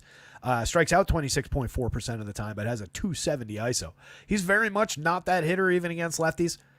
I still don't really buy into that. But a major chunk of what you would see if you pull up their team splits board for the WRC Plus comes from Tyler O'Neill at 187, and he's not in the lineup today. So it's a little bit diminished compared to where you might see them if you're just looking at that runs number. But Connor Wong's been very good. He's got a 155 WRC plus. Romy Gonzalez is an interesting enough bat, 146 WRC plus, while slashing 303, 375, 30 with 3 home runs and a 227 ISO against lefties in 75 plate appearances this season. Danny Jansen hasn't hit any home runs, has just a .044 ISO against lefties, but slashes 267, 404, 311 with a 116 WRC plus. And then Rafi Devers just over the line at 101 WRC plus, but obviously that's very, very low for Rafi Devers. 4 of his home runs in 159 plate appearances against same-handed pitching this year, 250, 314, 424. So greatly diminished and strikes out 34% of the time against lefties. So a little bit problematic there against a very high strikeout lefty. Might not be a great day for Rafi. Jarren Duran, 2 home runs, 8 stolen bases against lefties, slashing 270, 347, 358, but that WRC plus is surprisingly just at 98 despite all his quality. So you lose, primo bat number 1, primo bat number 2. Yoshida lefty, 188, 283, 28, a 67 WRC plus this season. So while their overall numbers might look like, all right, yeah, they're playable against the lefty. You could get to lefties with them. A lot of it comes out of Reffy. 143 WRC plus, overall over 231. This is like the best season of his life, probably even including high school. That goes up to 180 against lefties. Wong is very good in the split from right here, but their 2 top bats suffer. Not that Devers is incapable, not that Duran is incapable, but they definitely suffer in the split. So it's concerning for stacking Red Sox, but if you do it, if you're going there, I don't think you're exclusively building a Red Sox stack of Rob Refsnyder, Romy Gonzalez, Connor Wong, Danny Jansen, and say Ceddanne Rafaela. It's probably not the best way to go about things. You probably still want to include Duran and Devers and just ride the fact that they are still 2 capable enough hitters against lefties and hope for the upside day in the splits. 59-38, considering we're talking about a slightly diminished version of Jarren Duran against a same-handed pitcher and a high-end same-handed pitcher at that, 59-38 is a little bit pricey, but you're willing to pay it because the key bats, the key righties, platoon bats in Refsnyder and Gonzalez are both very cheap. So it doesn't really matter. Even if you go those 4, you're paying an average of 47 for a stack that includes Duran and Devers. If you include Connor Wong, honestly, in that, it's 45. The Red Sox are stupid cheap on DraftKings. Again, you're paying a premium for these two bats, but when you average it down, you're actually taking the discount. You're getting Devers and Duran cheap for the full stack. It works, I promise. 2 catchers in the lineup is not ideal, so on DraftKings you can't get Wong and Jansen together. You can put them together on FanDuel if you wanted to create that lineup. If you wanted to go like a weird, like, you know, those two and these two, that would be extremely strange. But you are getting a lot of effective run creators against left-handed pitching, and that stack on FanDuel costs $2,700 a piece. It's not the craziest idea. All those guys have been effective enough, but again, like, do you really want to go to the Red Sox and leave out Jarren Duran and Rafi Devers, even against Cole Ragans? The answer is probably no. But that's just it is kind of interesting given the quality those guys have shown against lefties this year and how extremely cheap they are. And I promise you, nobody's doing that. So that would be a unique lineup regardless of basically whatever you put it together with. Gonzalez has 3 home runs on the season, 7 stolen bases. Creator runs 15% better than average overall. Most of that is against lefties. Connor Wong has just been great overall all season, 123 WRC plus. I have no idea why he's so cheap. Danny Jansen, a mediocre season this year, and again, doesn't have any power against lefties so far this year, but definitely has a little bit more upside for pop against lefties, and has been good in the split. Yoshida, pretty rough in the split. Sogard at the bottom of the lineup is just cheap. Over 18 plate appearances, he's been effective enough. No real reason to check out his split in such a small sample. And then Rafaela kind of falls in between. 238, 298, 419, just 92 WRC plus. But 17 runs, 11 RBIs, 3 home runs, 2 steals. Kind of that same thing as he's done all season, where it's weird because these are pretty decent numbers for the back of the baseball card stats, but just an 89 WRC plus. Like, he lacks something in there. Mix and match caliber option from the bottom of the lineup. The Royals a lot stronger looking as a stack. You're getting just under the magic number from 3 of these key bats, 3 of their lefties. Vinny Pasquantino is also right in that mix at 7.58. So it's, 950 for Michael Massey, lefty. 758 for Vinny Pasquantino, lefty. Witt and Sal Perez, righties, 997 and 990. 10 home runs on the season for Massey in a short 209 plate appearances. Has a 224 ISO. Just a 280 on base. Again, not fit for the leadoff spot, but a very capable left-handed power bat at second base for a very cheap price against a gettable enough righty when it comes to home run upside. And this Royals team, it's a little bit less when you're facing a pitcher with a 23.4% strikeout rate. Nobody's mistaking Cutter Crawford for an ace. So it's a little bit different chasing that home run potential here because the Royals do have the ability to sequence and get on base and create some runs in addition to the home run upside or hit a big home run. So there's a little bit more meat on the home run upside, I think, with the Royals today. Witt's a superstar for 65, 46, 343, 389, 587, a 243 ISO, 20 home runs, 25 steals. Don't know where it's going to end, but it's already a fantastic season. Vinny, 16 home runs on the season, has not stopped producing over the last week and change. Ridiculously talented hitter, up to 270, 325, 457, a 187 ISO, 112 WRC plus, 16 homers, 82 RBIs, by the way. That's among your leaders. You've got guys like Judge already into the hundreds, but that is not far off the lead.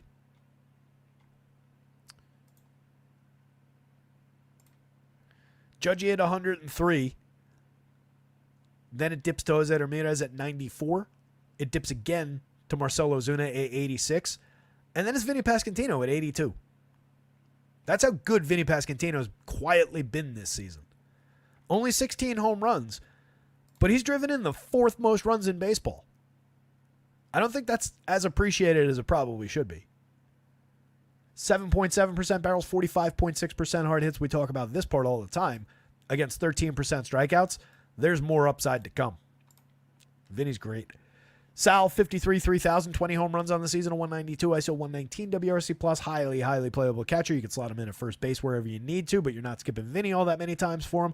Hunter Renfroe, outfield on both sites, 39, 28, has 11 home runs and a 168 ISO, dead on 100 league average WRC plus. MJ crushes the ball when he makes contact from the left side, 33-27, has 13 home runs, but we're sub Mendoza. We're way sub 300 in terms of the on-base percentage, just a 78 WRC plus, but a 203 ISO is definitely respectable. You're just buying some cheap home run upside from MJ. Freddie Fermin gets on base pretty effectively, 304, 352, 429. I continue to think they should give him a shot in the leadoff role and try and create some additional runs here. Pretty effective bat. Cheap catcher option, but you're not really skipping Sal, and you don't really want to skip MJ or Sal for Freddie Fermin. Michael Garcia, 45-28, effective skill set, 6 home runs, 27 stolen bases, can create some fantasy points on his own, but really hasn't been good for correlated scoring, just a 72 WRC plus 284 on base percentage. And then Kyle Isbell, 7 homers, 7 steals, just a mix and match guy at the bottom of the lineup. Really like the Royals bats. I'm going to go Cole Ragans, Royals bats, Cutter Crawford, Red Sox bats. Again, the Sox checking in at 4.02. Not off the board, but not an ideal day for the Sox. Mets, Rockies, Coors Field. I don't think there's really any reason to talk about rostering either one of these pitchers. We're just taking some bats out of this one. They're going to be popular as usual, probably more so on the Mets side than on the Rockies side. For what it's worth, Paul Blackburn, a 4.11 ERA, 4.07 xFIP, 10.8% swinging, 19% strikeout rate. He's not bad, but it's Coors Field. I really don't want to chase it. 7,800, I don't think he's necessarily cheap enough to chase it on FanDuel. He does have a little bit of strikeout upside, 25.8% strikeout rate for this lineup. It wouldn't completely shock me if Blackburn was effective enough. 6 innings in his most recent start. 6 strikeout game. That was against the Angels at LA. 6 hits, 1 earned run, 2 walks. It's just, that's the kind of game where I would normally say, all right, if he comes out and does that tonight, that's a pretty effective score. But by the same token, I think at Coors Field, if you give up the 2 walks and the 6 hits, you're probably giving up more than 1 earned run. The 6 strikeouts is appealing, but the game before that against the same Angels team, when he was on Oakland, he struck out just 2, gave up 4 earned runs. When he faced Seattle while with Oakland, Seattle of all teams, very gettable team, he gave up 7 earned runs, struck out 5 over 4 innings, had a good 7-inning start against the Marlins, comparably low end, but not at Coors Field, was bad against the Orioles, bad against the Yankees.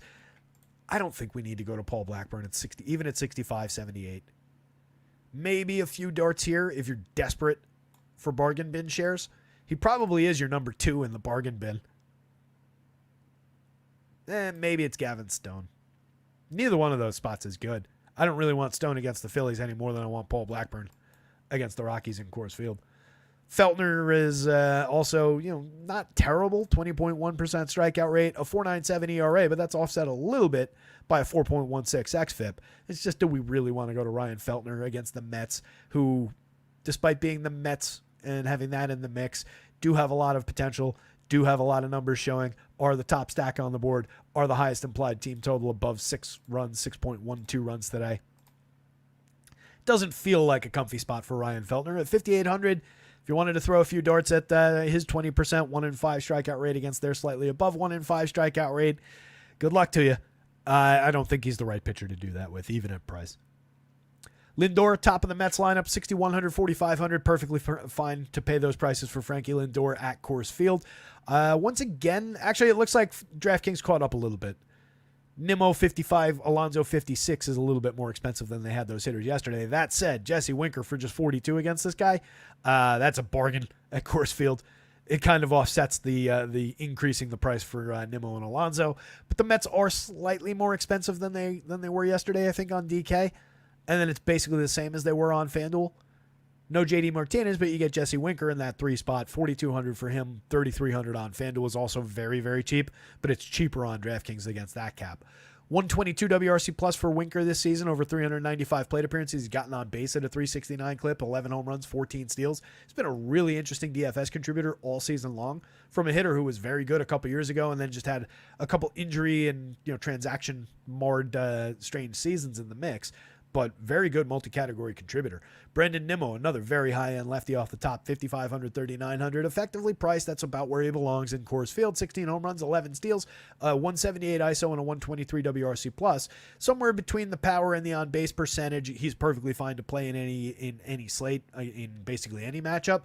And with Coors on his side, definitely helps him. He is a little bit diminished in terms of the average and some of the numbers across the board, but overall, very, very strong option. Alonso, premium power bat, 23 home runs on the season, a 221 ISO, 11.6% barrels, 42.2% hard hits. Excellent. I don't think I need to sell Pete Alonso in Coors Field all that hard. Jeff McNeil, I'm not a believer. 10 home runs on the season, had that weird little power surge. Still sitting at just 94 WRC plus, a 142 ISO, 239, 295, 382. Take him if you want him. He is a lefty. He is fairly cheap and can fill second base. So, good enough for government work, I guess, at Coors, but not an appealing hitter. Francisco Alvarez, a lot more appealing. 267, 330, 422 over 206 chances this year, a 116 WRC plus. A little bit lighter for power than he was out of the gate last season.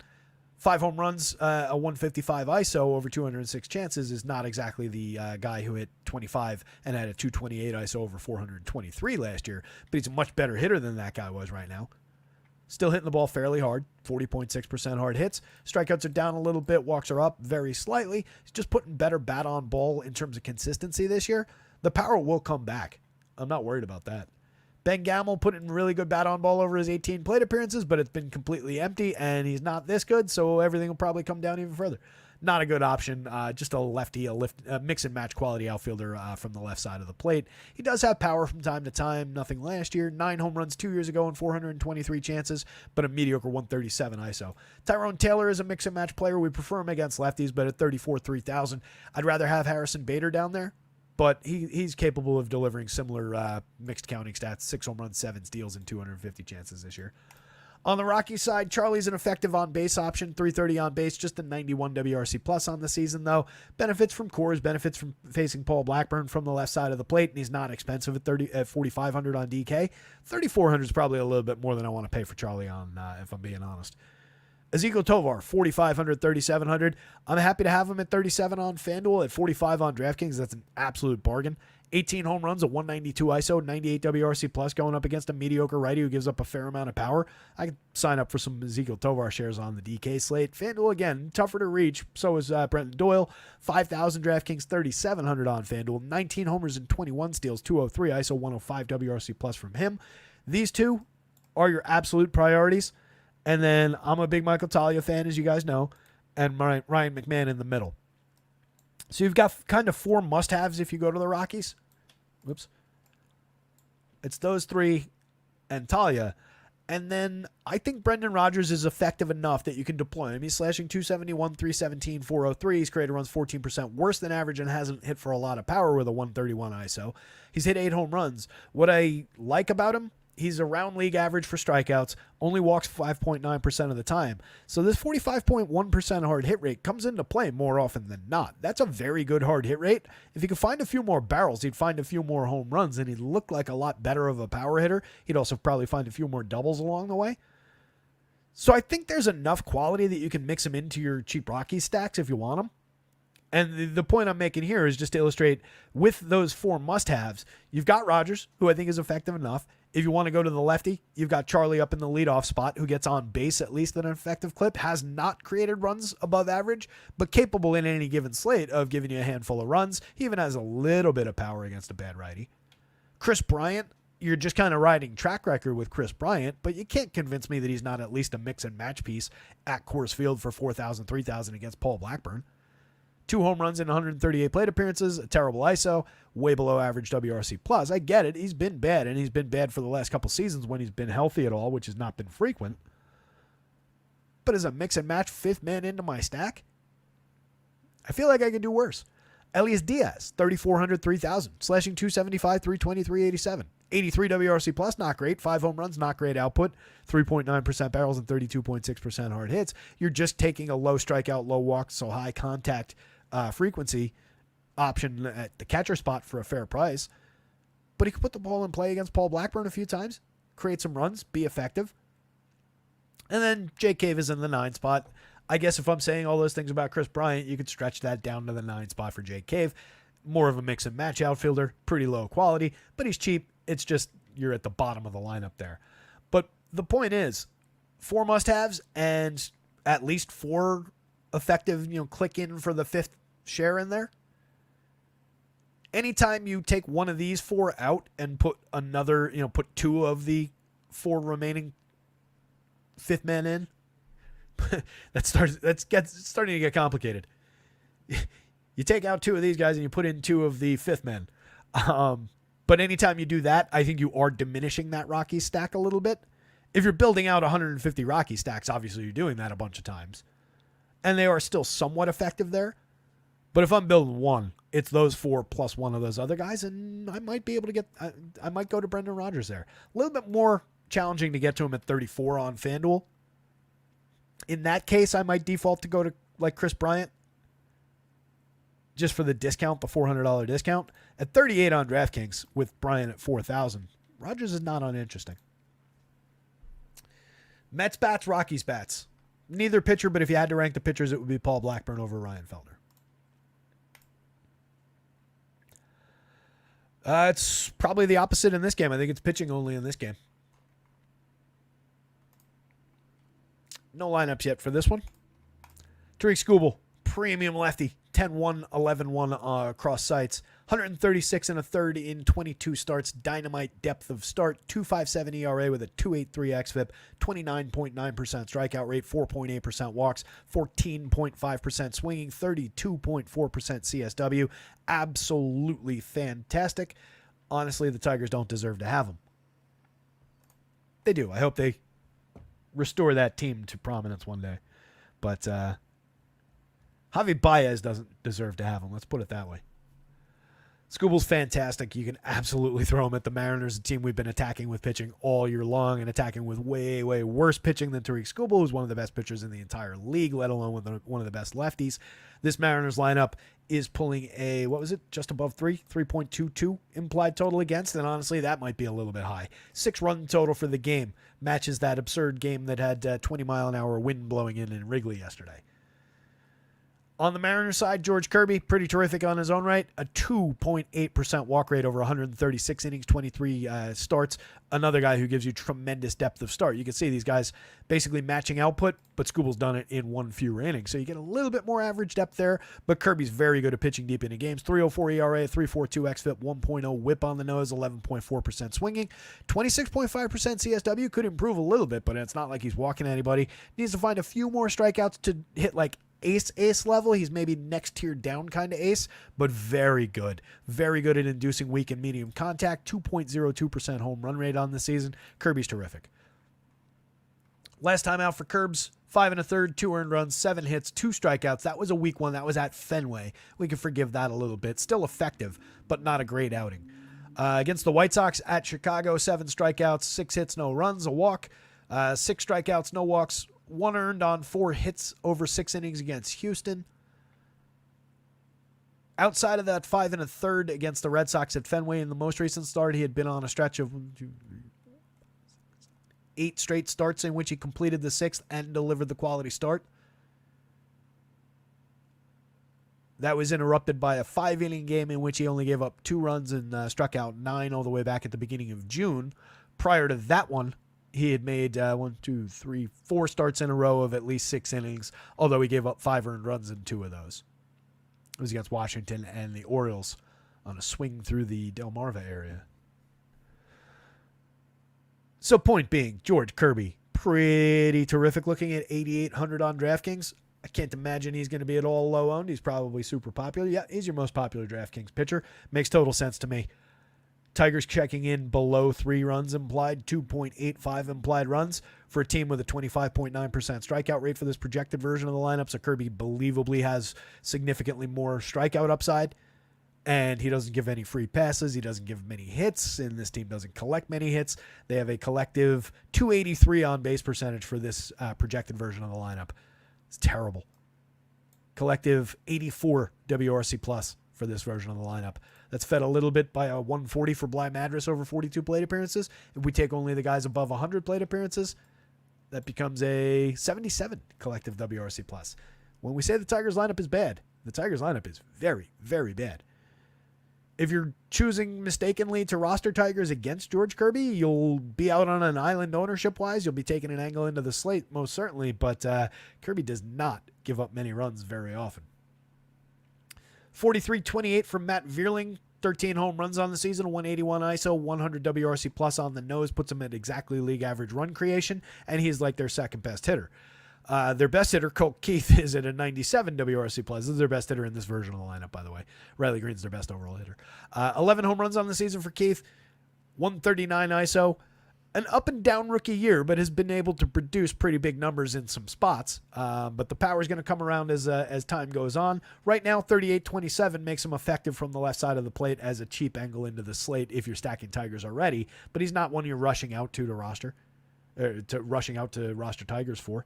3,500, 2,700 for Wenzel Perez. He has 8 home runs and 9 stolen bases, a 92 WRC plus and a 139 ISO. Pretty skippable there. Justin Henry Malloy has a 102 WRC plus over 171 chances. He's arguably one of their best hitters already. 8 home runs on the season, a 200 ISO. He's got their best power in this version of the lineup.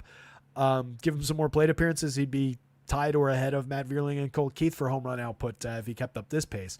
But obviously an inconsistent guy at 213, 304, 413. Madras, I do continue to think, is an interesting bat when you're going to Tigers. 2,200 at first base on DraftKings, 2,400 at first base on FanDuel. Over 42 plate appearances, we're at 342, 381, 474, a 140 WRC plus, 1 home run, just a 132 ISO despite actually elite-looking premium contact in the tiny, tiny, tiny sample. We looked him up the other day, but just to put some quick numbers on it, it's only 547. We got time. He's 28, so take it with a grain of salt for the minor league numbers, but over 312 plate appearances in AAA. He was slashing 236, 339, 464 with a 105 WRC plus and a 228 ISO, 14 home runs and 17 stolen bases. Last year in AAA, over 456 chances, 15 home runs, 12 steals, 235, 349, 413, 177 ISO. Pretty high strikeout rates, but pretty high walk rates as well, again, as a 27 and a 28-year-old in AAA.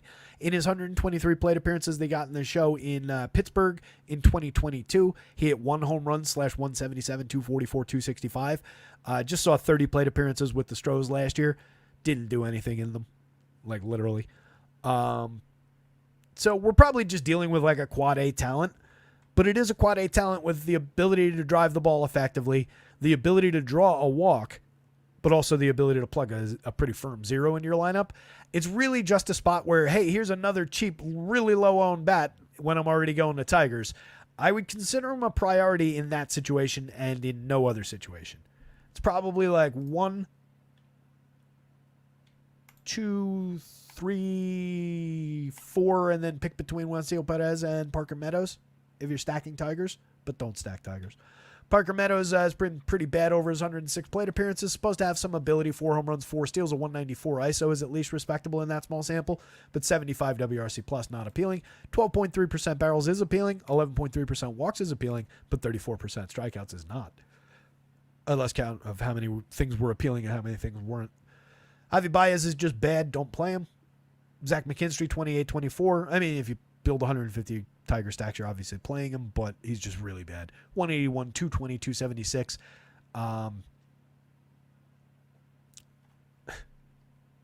This is a waste of time.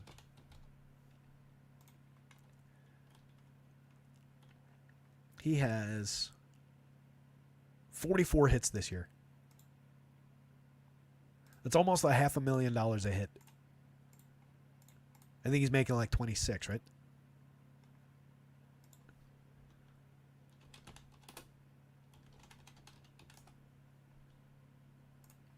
We've already looked at this. He's making 25. He has an opt-out this year. You think he's going to take his opt-out, or do you think he's going to stay on board with the Tigers for 3 more seasons at 25, 24, and $24 million? Oh, man. Poor fucking Tigers. The crazy thing is he's only 31. It's not like he's 38. Dude's only 31. I don't know what happened to this player. I really don't. It's sad. He's a talented guy. McKinstry, Rogers, and Javi Baez all very skippable at the bottom of the lineup. Rogers can give you a little bit of premium contact and power from time to time. 10.4% barrels, 41.7% hard hits. Also strikes out 31% of the time. 192, 240 on the front end of the triple slash. Just a 150 ISO. So pretty limited down the bottom of the lineup. On the Mariners side of things,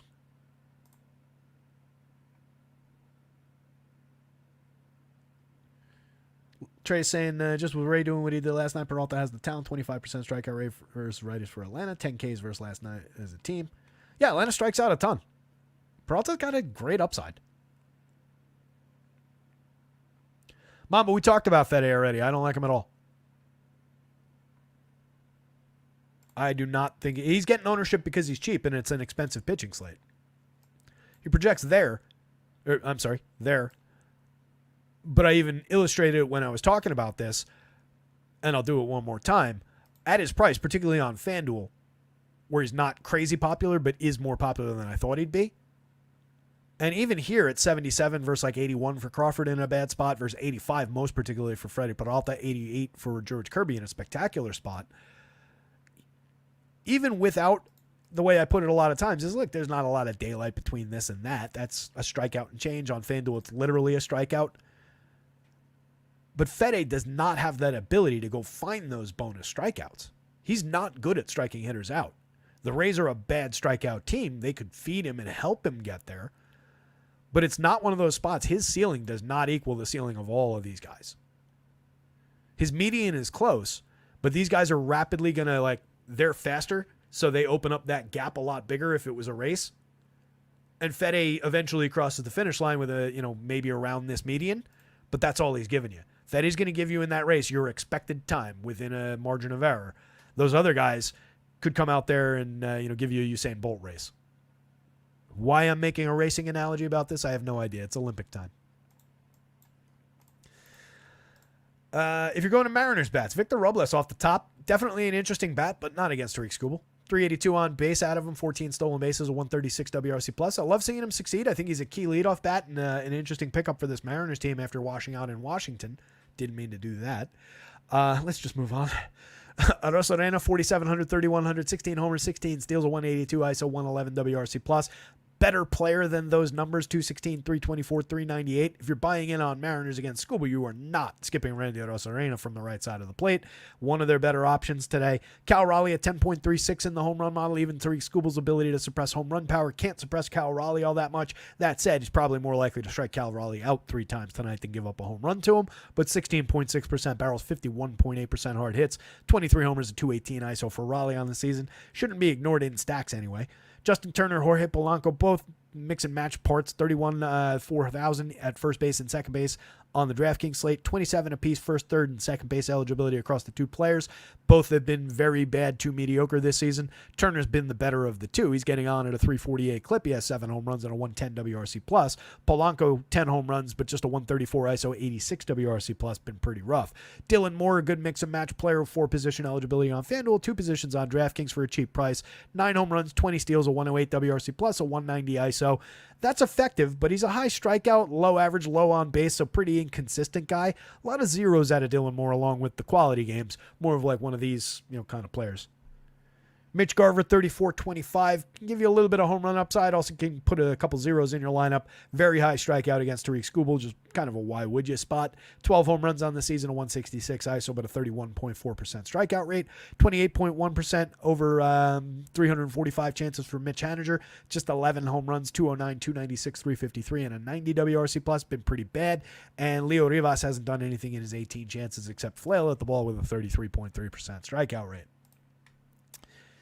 Really just don't take bats from a game with a 6-run total. I know the Cubs scored a bunch of runs against the 6-run total last night and paid it off themselves, but 2 very, very good pitchers here.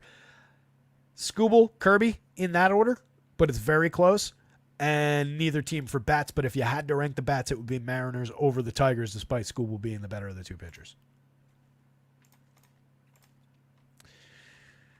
I just think there's more talent, more depth on that Mariners lineup. That will be the explanation for why, but really, I do not want either of those teams. Last game up, Phils and the Dodgers. More gettable than the premium pitching duels we've seen over the last couple of days. That said, both Gavin Stone and Tyler Phillips have shown some ability at this level so far. So not completely dead spots in the pitching sense and not complete runaway freight trains of offensive upside for these great elite offenses. 4.25 total is manageable on the Philly side. You could play it, you could leave it. 4.85 obviously more appealing, more compelling on the Dodgers side, but not their usual, 5 and change. Phillips had that bumpy one in his last start, inning in 2/3. He gave up 8 earned runs on 13 hitters, just 5 hits. Struck out 1, walked 3, gave up 3 home runs to the Seattle Mariners. Pretty problematic outing there when we were expecting some quality. Against Cleveland, the start before that, though, no runs, 4 hits. Complete game, faced 29 hitters, struck out 4, walked just 1. Struck out 3, walked 1, 4 hits, no runs. Over 6 innings at Pittsburgh, the start before that. Problematic outing in his second ever start in the show. 4 earned runs on 6 hits to the A's. That said, he went 6 innings. He got the win. He struck out 5. Gave up 2 home runs in that game. That was the problematic part, but manageable for DraftKings anyway. At Atlanta in his first outing, he went 4 innings in bulk relief. Gave up 1 run. Struck out 7 Braves in 4 innings. So there is talent here. 19.6% strikeouts with maybe a little bit more upside than that. 10.6% swinging, a bad CSW, but just a 4.9% walk rate in the small sample. 4.39 ERA, but a 3.98 xFIP is a little bit better. 5.88 home run rate is a little bit maybe deceptive. Yes, he's given up a 14.3% barrel, but just 37.7% hard hits, 89.2 miles an hour of exit velo. And again, 3 of those home runs came in that 1 2/3 inning disaster against Seattle in the last game. You just write that off. 2 home runs came in the second game against Oakland, the one where he gave up 4 earned runs.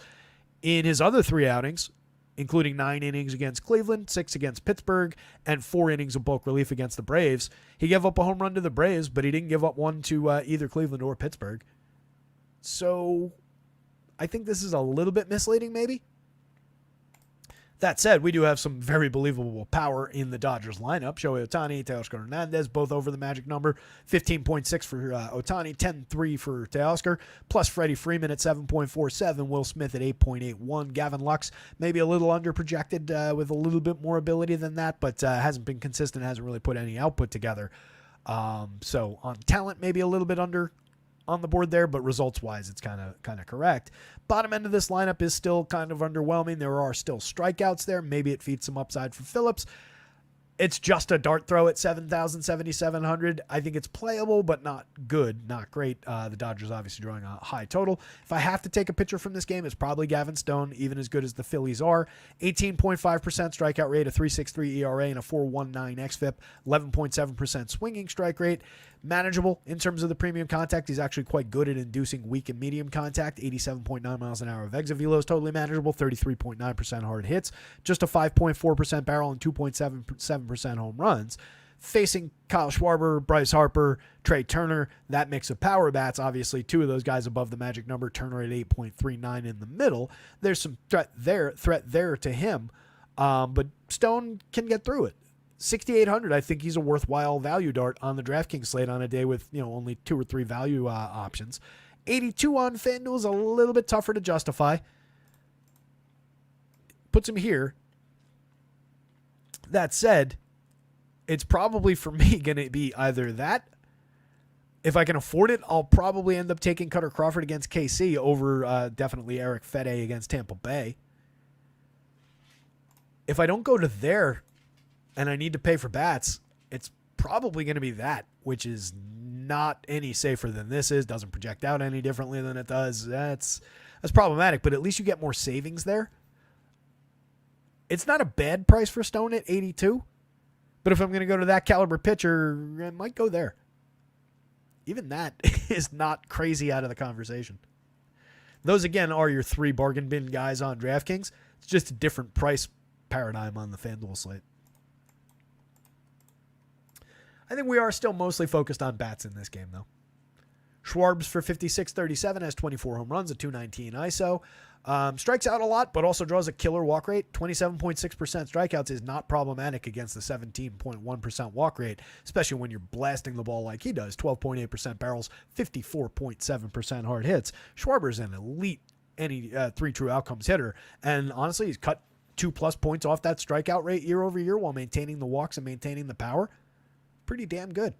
Trey Turner, 58.38. All 3 guys at the top of the lineup are expensive, but justifiably so. Turner's a star at shortstop, 13 homers, 13 steals. No difference between him, Gunnar Henderson, Bobby Witt. They're all fantastic. 306, 355, 482 for Turner, 135 WRC+. Bryce, 57.37, arguably a little bit cheap. 25 home runs at 264 ISO, creating runs 48% better than average. He strikes out at just a 21.9% clip. Trey at 19.4. Then you get to Alec Bohm at just 14.3%. Cast against the 7.4% walk rate, which is okay, but not special. That yields a lot of really well-struck balls, 46.9% hard hits. He's slashing 298, 354, 483 with a 131 WRC plus this season. He's hit 12 home runs, a 184 ISO. More of a doubles hitter than a home run hitter, but a very, very good bat and a very good run creator in the heart of that lineup. Brandon Marsh for 35-27, yet another step down in price. 11 home runs, 14 steals, a 171 ISO, 109 WRC plus. He's more of a three true outcomes guy, 32.4% strikeouts, 10.7% walks this year, basically in line with last year. But he also makes elite level contact, 8.1% barrels and 47% hard hits this year, 9.1 and 48.7 last year, similar to the year before. Brandon Marsh is easy to get to against Gavin Stone here, 35-27. That's a very good price. JT Realmuto, playable star-level catcher, hasn't had great output this season in 271 chances. Hasn't been terrible either, 250, 310, 375, 92 WRC+. plus. There's more talent than that. I think we know that. Premium contact is around where it's supposed to be. Barrels are down a little bit, but hard hits are slightly up. 47-27, the price is definitely down on Realmuto, so you could go there if you're rostering Phillies. Nicky Castellanos for 4,028. You can mix and match him in the outfield. 15 home runs this year, 94 WRC+, plus, not at all consistent. Bryson Stott, 37-27, gives you a little bit of speed, a little bit of power from the left side at second base. More of an on-base and speed guy, 23 steals, 320 on base, just a 91 WRC+. plus. And then don't sleep on Austin Hayes. 27-26 at the bottom of the lineup. Righty bat, if he's down there, it's a fair price for a guy with a 42.5% hard hit this year. Pretty good premium contact numbers over the last couple seasons. This year he's only got 4 home runs in 213 irregular chances from with the O's. 16 home runs with a 169 WRC plus and 566 last year, 16 in 582 the year before. There's a 20 home run season back there somewhere. Hayes is a capable enough right-handed hitter. He's not a star, but he's not priced like one. So a mix and match option that nobody's going to go to from down lineup from the Phillies, there's value there.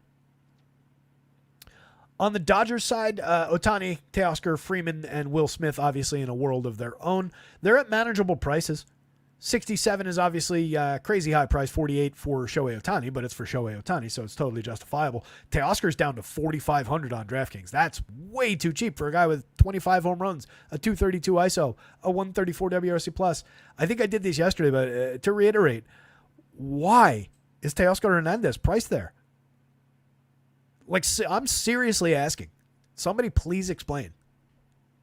27.4% strikeouts? Fine, he's a high strikeout hitter. He was at 31-1 last year. He's got a 232 ISO. He's created runs 34% better than average. He's got a good effective slash line despite the strikeouts. 269, 333, 501. That's star level output with 25 homers on deck. Maybe not star, but like next tier down.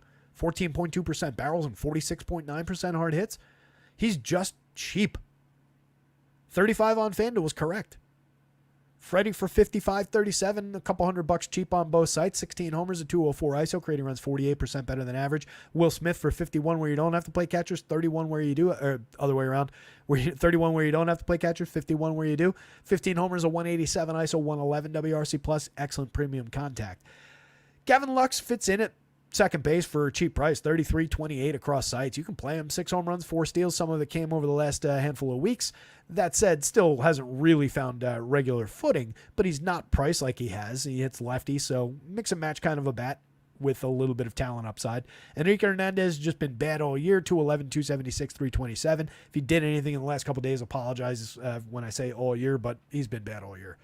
4 positions on FanDuel. He's a mix and match option there. Don't really want him at third base for 25 on DraftKings, but at least he's very cheap. 43.2% hard hits if you need something to cling to with Enrique. Jason Hayward hits the ball pretty hard as well. 44% hard hits. He's turned it into 5 home runs in 178 chances, a 182 WRC plus. Between the two, give me Hayward every time. Nick Ahmed, just here to play defense, fill in for now at shortstop. Kevin Kiermaier, defensively oriented outfielder, 232 on base, a 188 average, a 49 WRC plus. So the Dodgers lineup is very, very short. If this is the version we get, that's a 5-man lineup. Feeds a little bit of believability into the Tyler Phillips play, maybe. So again, 2 bargain bin pitchers. I prefer Stone to Phillips. That said, given if this is the Dodgers lineup, I'm buying in a little bit more on Phillips. You just got to get through Ohtani and Co at the top of the lineup 2 times, maybe 3. But it's Stone over Phillips, but it's bats for sure. It's Dodgers bats, then Phillies bats, and then it's Stone over Phillips. And that's it, which is good because it's 6:05. I feel like I rambled my way through this show. Apologies if I was more scattershot than usual. I was trying to make good time since we started at 4:15.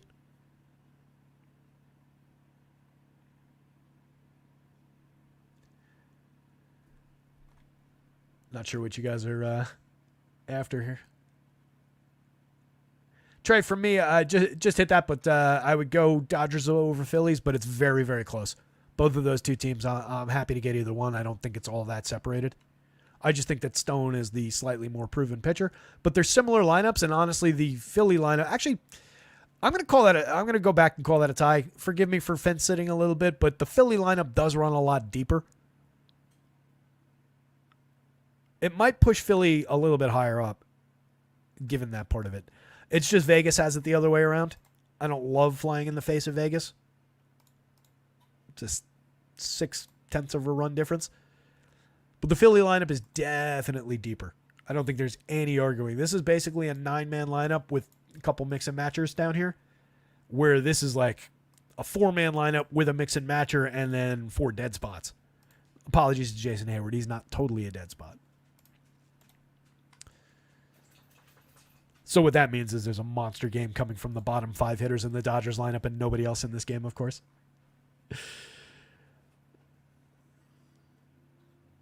I mean, depends on the context of the question, Mamba.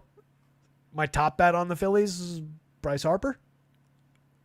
That could just as easily have been Kyle Schwarber, and he benefits a little bit from the leadoff spot. It could just as easily be Trey Turner, and he benefits a little bit by being offset, not in a talent perspective, but in a price perspective slightly, while still being a superstar-priced caliber shortstop. So it could easily be any one of those guys. If your question is which one of the Phillies who's a little bit cheaper than the 3 obvious guys at the top of the lineup who everybody wants to play is your favorite guy from, say, Alec Bohm down, that becomes more interesting.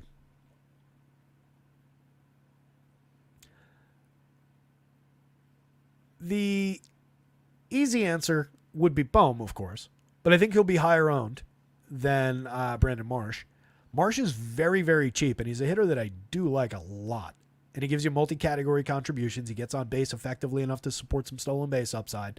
So if we're talking about who's going to be under-rostered for his price and his talent level, and honestly his spot in the lineup hitting 5th, give me Brandon Marsh in that role.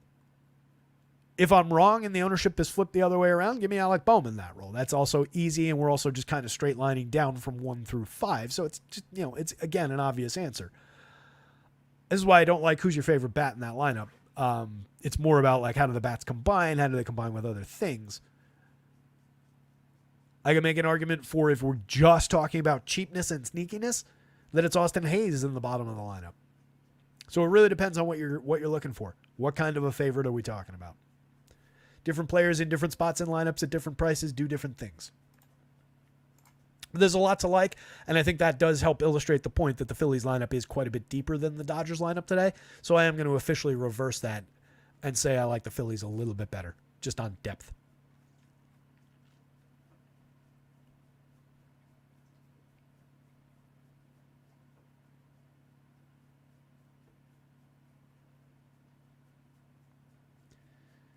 Would it be crazy to fade the Mets? No. I mean, in 7 lineups, you could get away with it. They're the Mets, but you're obviously sacrificing a pretty big chunk of potential offense if you do that. But, do it. Like I've said a number of times, especially in a small sample of lineups, any decision like that you make, as long as it's somewhat justifiable, and on that one it's just justifiable on ownership, they're going to be crazy popular, they're expensive, you can get the different things, yada yada. But as long as you're going into any of these decisions with eyes open as to what you're doing, and you're utilizing that advantage that you're in that scenario that you believe you're carving out, you have to utilize that advantage that you're creating correctly. Don't fade Coors and then go to exclusively Tampa Bay bats. But as long as you use those shares appropriately, or use whatever angle you've created appropriately, creatively, whatever you want to call it, then I think it's fine. But you just, like, when you asked that question, you knew what decision you were making, right? I'm going away from the team with the most offense but the most popularity. So I don't think there's anything wrong with that. Would I fade the Mets across 150 lineups? Absolutely not. And that, I think, would be a mistake. But in that sense, you could just undercut. All right, all these Mets are going to be owned at, let's say, 20% apiece. I'll just roster them at half that. And I've still got a decent little chunk of Mets lineups, but I'm not invested as heavily as the slate I'm properly leveraged against. Brandon Lau, if I can have him, but just given the spot in the lineup, all the power upside, and the track record. But Jackson Holliday for price is definitely fantastic. It's just we're talking about a guy hitting, I believe, second and a guy hitting eighth. So there is a difference there. That is offset, though, by that price question. Both of those guys, Jackson Holliday is going to be as good as Brandon Lau in short order, I think. But for today's slate, I think I would go Lau. I think he's also got... Holliday was under-projected by the home run model today. But yeah, Lau above the magic number and facing Eric Fede from the 2 spot in the lineup, whereas Jackson Holliday facing Bowden Francis is in the 8 spot in the lineup.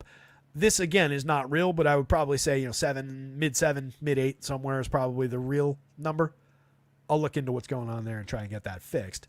But the kid is absolutely elite as a lefty second baseman. He's 32 and Lau is 46. If that $1,400 in savings makes any difference to you, and I expect it probably would, I have no issue going to Jackson Holliday in that as a pivot.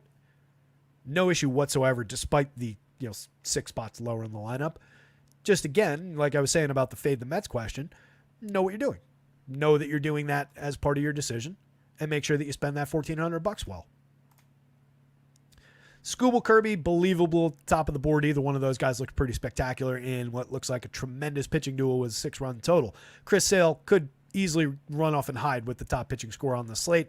Tons of strikeout potential for him, facing a Brewers lineup that is decidedly better than the Tigers or the Mariners. Cole Ragans facing a Red Sox lineup that fits in like the Brewers. They're definitely better than those two low-end teams at the top, but 2 of their best hitters or 3 of their best hitters are left-handed, facing an elite lefty. Doesn't do them any favors. There are some good right-handed run creators in that lineup, but we'll see what the Red Sox are able to string together against Cole Ragans. Doesn't look like a great spot for Sox. Looks like a playable spot for Ragans. Taj Bradley against a gettable Cards lineup. I like that option a lot. 10-8, 9,200 with some significant strikeout upside. That said, Freddie Peralta for lower prices on both sides, definitely pretty interesting. A lot of strikeout potential for him against the Braves as well, and hasn't been as bad as rumor might have it. 8,800, by the way, for George Kirby is spectacular on DraftKings. Should be owned through the nose over there. Is the most popular projected pitcher, and I'm sure will be. Fede at 8,900, just uncomfortably priced for me against Tampa Bay. There is a little bit of bonus strikeout upside, but he is one of the lower-end strikeout pitchers in baseball as far as going and finding it and exploiting it. So I think he just falls off the pace. Like I was saying before, might get to around the median, but when it comes to ceiling, he falls off the pace of all these guys above him, and it's not really factored into the FanDuel price. A little bit closer on the DraftKings price, but there are good options around him. Cutter Crawford against the Royals, I don't really believe, but I think he's talented enough that a few times out of 10 he gets there. 87, 81, middle of the board. Gavin Stone against the Phillies, I don't love it, but there's a lot of I don't love spots if we want to get cheap with pitching today. 82 on FanDuel, a little bit rough against the Phils. 68, definitely in the bargain bin on DraftKings. Trevor Rogers on a bargain bin play on both sites. Need to find his form. Hopefully the Orioles know how to fix him and are going to deploy that immediately. 6,800 against the low strikeout Blue Jays, not ideal, but maybe keeps the Blue Jays runs off the board. 6,000 on DraftKings, very, very playable dart throw. Paul Blackburn, maybe just enough on strikeout upside to get through against Colorado for a decent game at 65 from the bargain bin on DraftKings. At 78 on FanDuel, I don't think you go there. Phillips, 77, 7,000, playable. Cheap and playable, but not a lot of upside and probably more likely than not to get nailed. Feltner and Francis are pretty hard-nosed at the bottom of the board. No Will Smith for the Dodgers. Enrique Hernandez batting cleanup. Wow, that just got a lot worse.